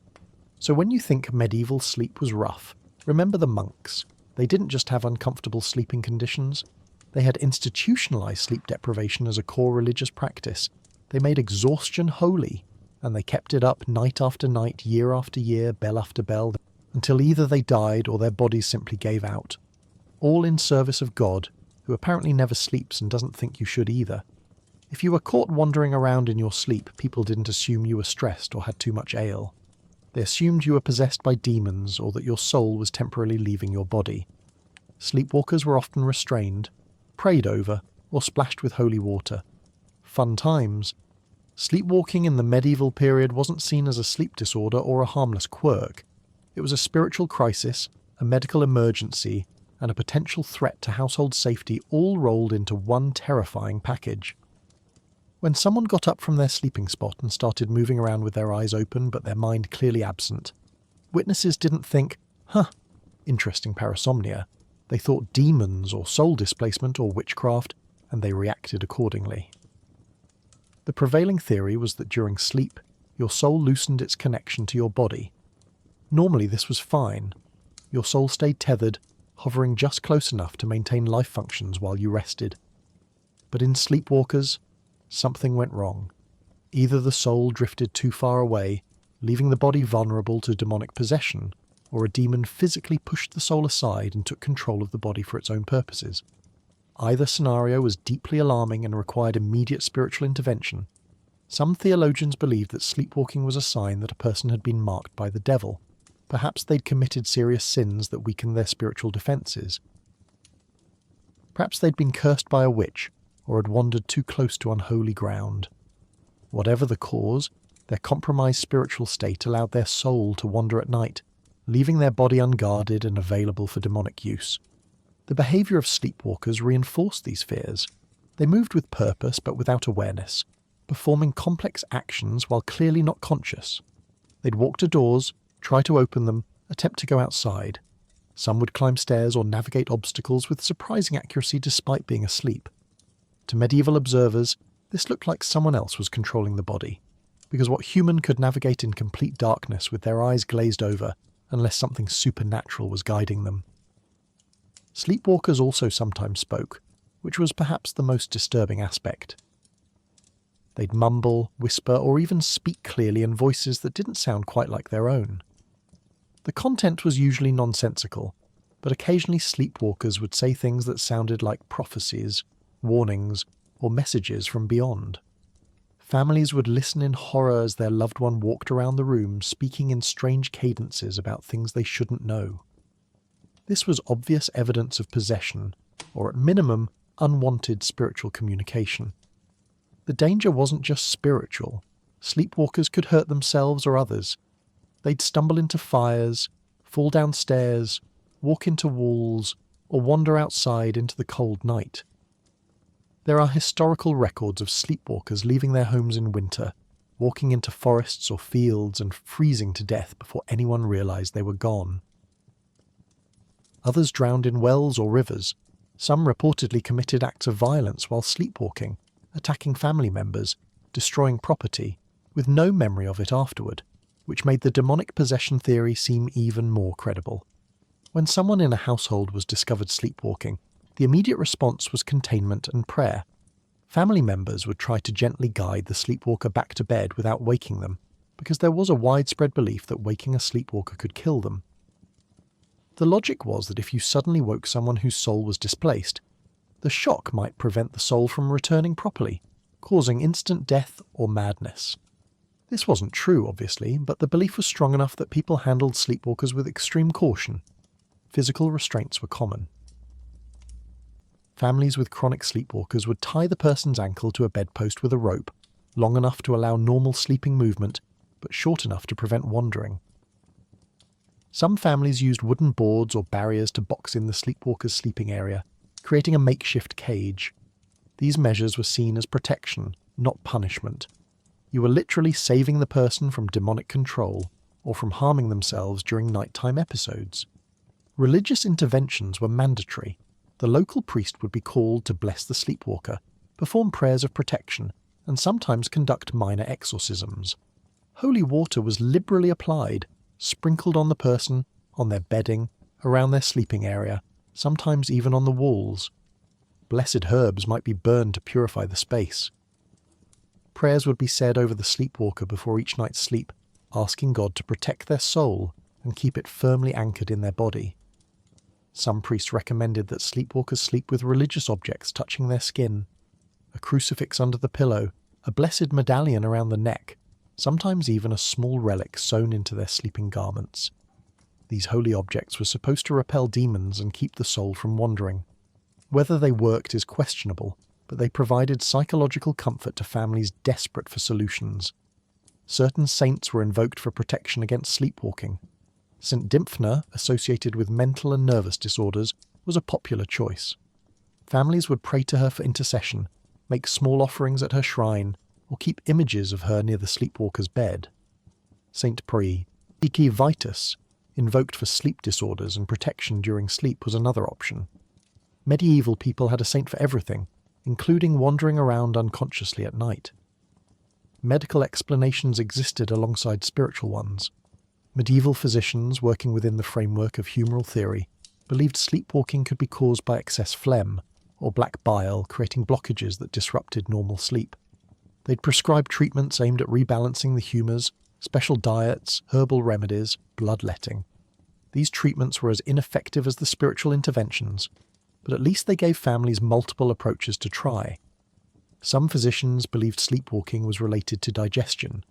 If you ate too much before bed, or ate the wrong foods, the digestive process could produce vapours that rose to the brain and cause confusion during sleep. This theory led to recommendations about light evening meals, avoiding certain foods like onions or beans, and not drinking too much liquid before bed. Following these dietary rules rarely stopped the sleepwalking, but people tried anyway. There was also a belief that sleepwalking was contagious, not through physical contact, but through spiritual proximity. If someone in your household was being attacked by demons at night, those demons might target other family members next. This fear sometimes led to sleepwalkers being isolated from the rest of the household, moved to sleep in outbuildings or separate areas, essentially quarantined to contain the spiritual contagion. Children who sleepwalked were particularly concerning. Childhood was seen as a time of spiritual vulnerability. Children's souls were not yet fully formed or anchored, making them easier targets for demonic interference. Parents of sleepwalking children would be frantic with worry, consulting priests, trying every folk remedy, praying constantly. Some blamed themselves, believing their sins had made their children vulnerable to spiritual attack. Women who sleepwalked faced additional scrutiny. There were dark whispers about where they might be going during their nighttime wanderings. Were they meeting with demons for unholy purposes? Were they attending witch sabbaths without conscious memory?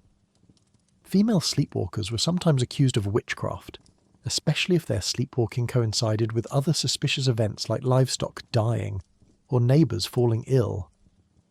The leap from "she walks in her sleep" to "she's a witch" was disturbingly short in superstitious communities.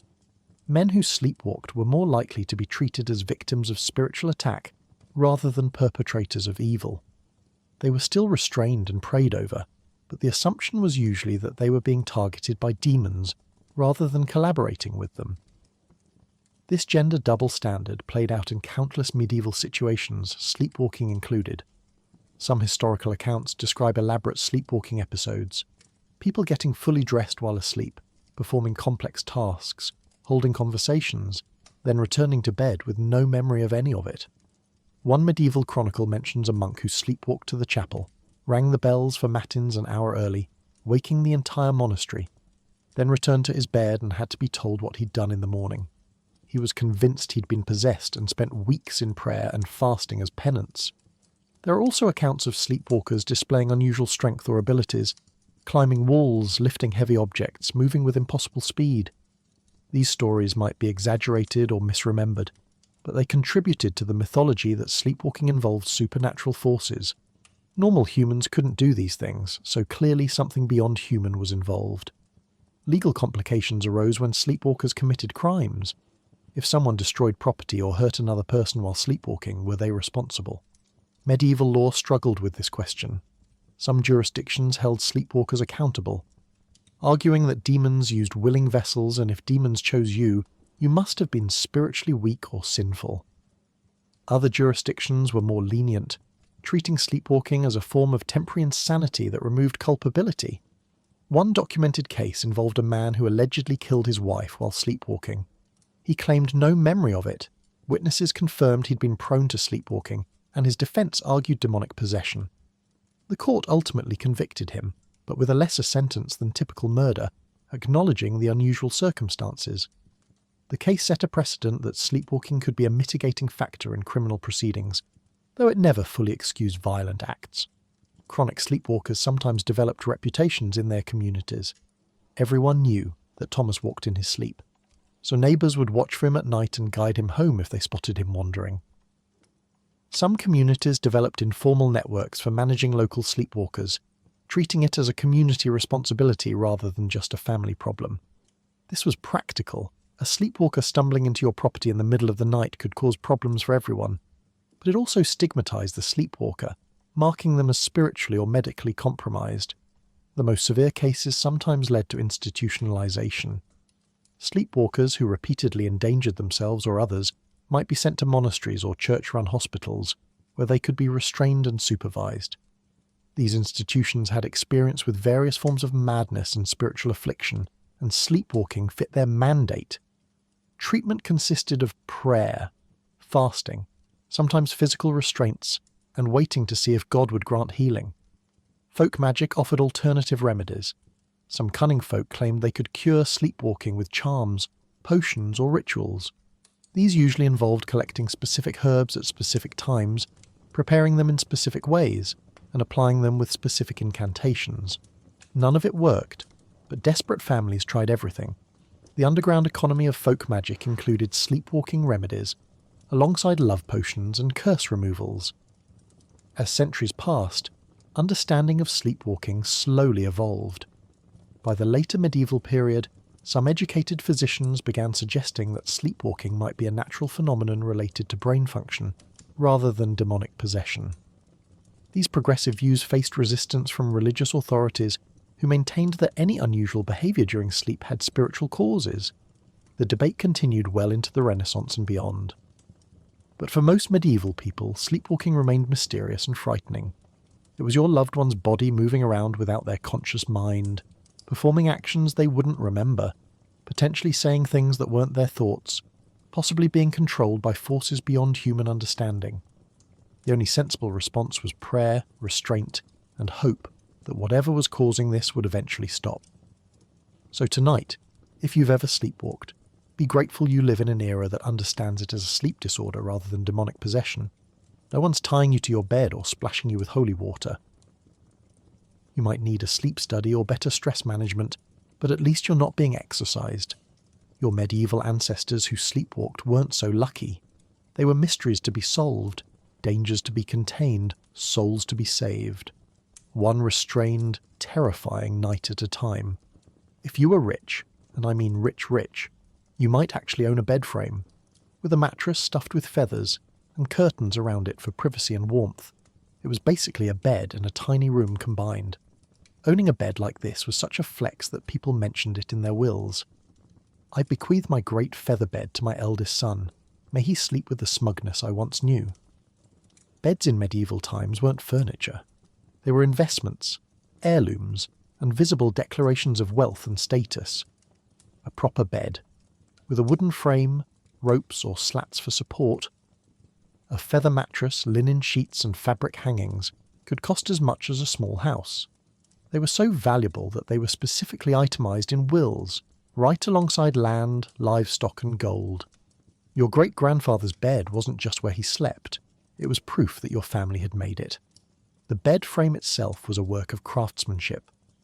Wealthy families commissioned beds from skilled carpenters who used quality hardwoods, oak, walnut, sometimes imported woods for the truly extravagant.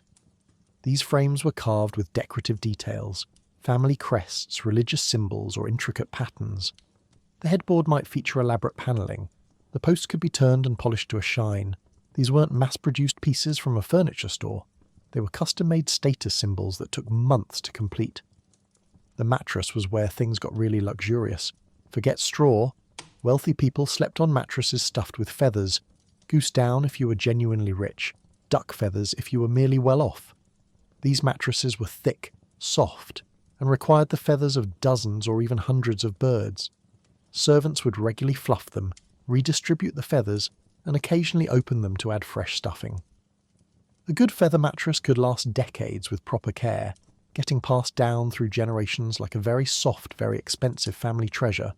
Some truly wealthy households had multiple mattresses stacked on top of each other. The famous Princess and the Pea fairy tale isn't entirely fantasy. Noble beds sometimes did have multiple mattress layers, creating a sleeping surface so high off the ground that you needed a step stool to climb into it. This height served multiple purposes. It elevated you away from cold drafts at floor level. It positioned you above any vermin scurrying around, and most importantly, it made you look important. You weren't just sleeping, you were reigning from a textile throne. Then came the bed curtains, and this is where beds truly became rooms within rooms. Heavy fabric hangings would be suspended from a frame or canopy above the bed, creating an enclosed space. These curtains served practical functions. They blocked drafts, trapped body heat, and provided desperately needed privacy in houses where servants and family members wandered through at all hours. But they were also opportunities for display. Rich families used expensive fabrics, velvet, damask, brocade, sometimes even silk imported from the East. Colours were rich, deep reds, royal blues, forest greens, because bright dyes were expensive and therefore impressive. The curtains turned your bed into a private chamber where you could conduct business, have intimate conversations, or simply exist without being observed. Medieval nobles often received visitors while in bed, conducting meetings and negotiations while propped up against pillows. This wasn't considered improper. Your bed was essentially your personal office. The curtains could be opened to show you were available for discussion, or closed to signal you needed privacy. It was medieval "do not disturb" signage. Sheets were another luxury most people never experienced. The wealthy had linens, actual linen sheets, woven from flax, soft and relatively smooth against the skin. These would be changed regularly, washed by servants, and kept clean in ways that would astonish peasants sleeping on straw. Some noble households had multiple sets of sheets, so that while one set was being laundered, another could be in use. This level of hygiene was revolutionary. You weren't sleeping in your own accumulated filth. You were sleeping clean, or at least cleaner. Pillows for the wealthy were actual pillows, fabric casings stuffed with down or feathers, covered in fine linen, soft and supportive. Multiple pillows could be arranged for reading, sleeping, or just lounging in luxurious comfort. Some nobles had decorative pillows in addition to functional ones, because even in medieval times people understood that throw pillows communicated sophistication. Blankets and coverlets for wealthy beds were works of art. Fur blankets made from expensive pelts, ermine, sable, fox, draped across the bed. Embroidered coverlets with intricate designs displayed the family's wealth and good taste. Some wealthy households had summer bedding and winter bedding, switching between lighter and heavier coverings as seasons changed. This level of planning and resource allocation was unthinkable for 99% of the population. The bed's location in wealthy homes was also significant. Nobles had separate bedchambers, often large rooms dedicated solely to sleeping. The bed would be positioned prominently, usually against a wall for stability, with space around it for servants to access and make it. Some bedchambers had fireplaces, meaning you could sleep in a warm room rather than huddling near a shared central fire. This private warmth was perhaps the greatest luxury of all. Beds were such status symbols that owning one changed how people saw you. Marriages were sometimes conducted in bed. The couple would be blessed by a priest while sitting in or on the marriage bed, symbolizing the union. Important negotiations happened in bedchambers, with all parties understanding that being invited into someone's bedroom for discussions was a sign of trust and status. The bed was the throne of private life. When someone died, the bed they'd owned often became a source of family conflict. Wills would specifically name which child inherited the great bed, and siblings would argue over this allocation. It wasn't just sentimentality, it was economics. A good bed was worth more than most people earned in several years. Whoever inherited the bed instantly jumped up in social status. They could now host important visitors in appropriate style. They could marry better because they had a proper marriage bed to offer. The bed was a ladder to improved circumstances. Some beds were so famous they had names. Historical records mention specific beds belonging to important families, referred to almost like characters in ongoing family stories. The Burgundy bed, or Lord Edmund's Great Bed, would be known throughout a region. When these beds were moved, transported carefully in wagons, a major logistical undertaking, people noticed and talked about it. A great bed passing through town was news. Bed theft was a real crime that people actually committed. Stealing a bed was difficult, they were large and heavy, but the payoff was substantial. There are court records of bed thefts, with severe punishments handed down because stealing such a valuable item was considered particularly heinous. Some wealthy households kept their finest beds in locked rooms when not in use, treating them like we'd treat expensive jewellery. The merchant class aspired to bed ownership. As trade made some commoners wealthy, one of the first things they purchased was a proper bed. This was socially complicated because beds had been markers of nobility, and now merchants, people who worked for their money, were sleeping like lords. The old nobility grumbled about this social climbing, but they couldn't stop it. Money was creating new hierarchies and beds were battlefield. Inns catered to different social classes with different bed offerings. Wealthy travellers could rent private rooms with actual beds, frames, mattresses, sheets, the works. Middle-class travellers shared decent beds with one or two other guests, which was awkward, but at least you were on an actual mattress. Poor travellers slept on straw in common rooms with dozens of others. The bed you slept in while travelling immediately communicated your social status to everyone at the inn. Some religious authorities were suspicious of luxurious beds. Wasn't excessive comfort a sin? Shouldn't people embrace humble sleeping arrangements rather than feathered decadence? Certain austere movements within the church condemned elaborate beds as symptoms of pride and worldliness. But these critiques rarely changed behaviour among the wealthy, who felt their status entitled them to comfortable sleep, and weren't about to give it up because some monk disapproved. Beds appeared in art as symbols of wealth and power. Medieval manuscript illustrations show nobles in their elaborate beds, curtains drawn back to reveal their comfort. These images weren't random, they were deliberate statements about status. When you commissioned an illuminated manuscript showing your family, you made sure your bed was prominently featured, proving to future viewers that you were important enough to sleep in style. The sexual politics of beds were complicated. A shared marital bed was expected for couples, but wealthy spouses sometimes had separate beds or even separate bedchambers. This could indicate marital problems, but it could also simply be a luxury. Why share when you can each have your own perfect sleeping space? Some nobles met in one bed for marital relations, then retired to separate beds for actual sleep. It was practical, but probably didn't do wonders for intimacy. Deathbeds were important cultural moments, and having a proper bed to die in mattered. Nobles would summon family, give final instructions, and pass away in their great beds, surrounded by the curtains and comfort they'd enjoyed in life. Dying in a bed was dignified. Dying on a straw mat on the floor was not. Your final moments were tied to the quality of your sleeping furniture, which tells you everything about how seriously medieval people took beds as status markers. The most elaborate beds had additional features. Some had storage beneath, drawers or cabinets built into the frame for storing linens or valuable items. Some had shelves attached to the posts for placing candles or religious objects. The most paranoid nobles had beds with hidden compartments for documents or money. Your bed wasn't just where you slept, it was infrastructure. When noble families travelled, they sometimes brought their beds. Not just the mattress and bedding, but the entire frame, curtains, everything. Beds were partially disassembled, loaded onto wagons, transported to the next castle or manor house, then reassembled. This seems insane. Why not just use the beds at your destination? Because your bed was part of your identity. Sleeping in someone else's bed was like wearing someone else's crown. Unacceptable. The contrast between wealthy beds and peasant sleeping situations was stark.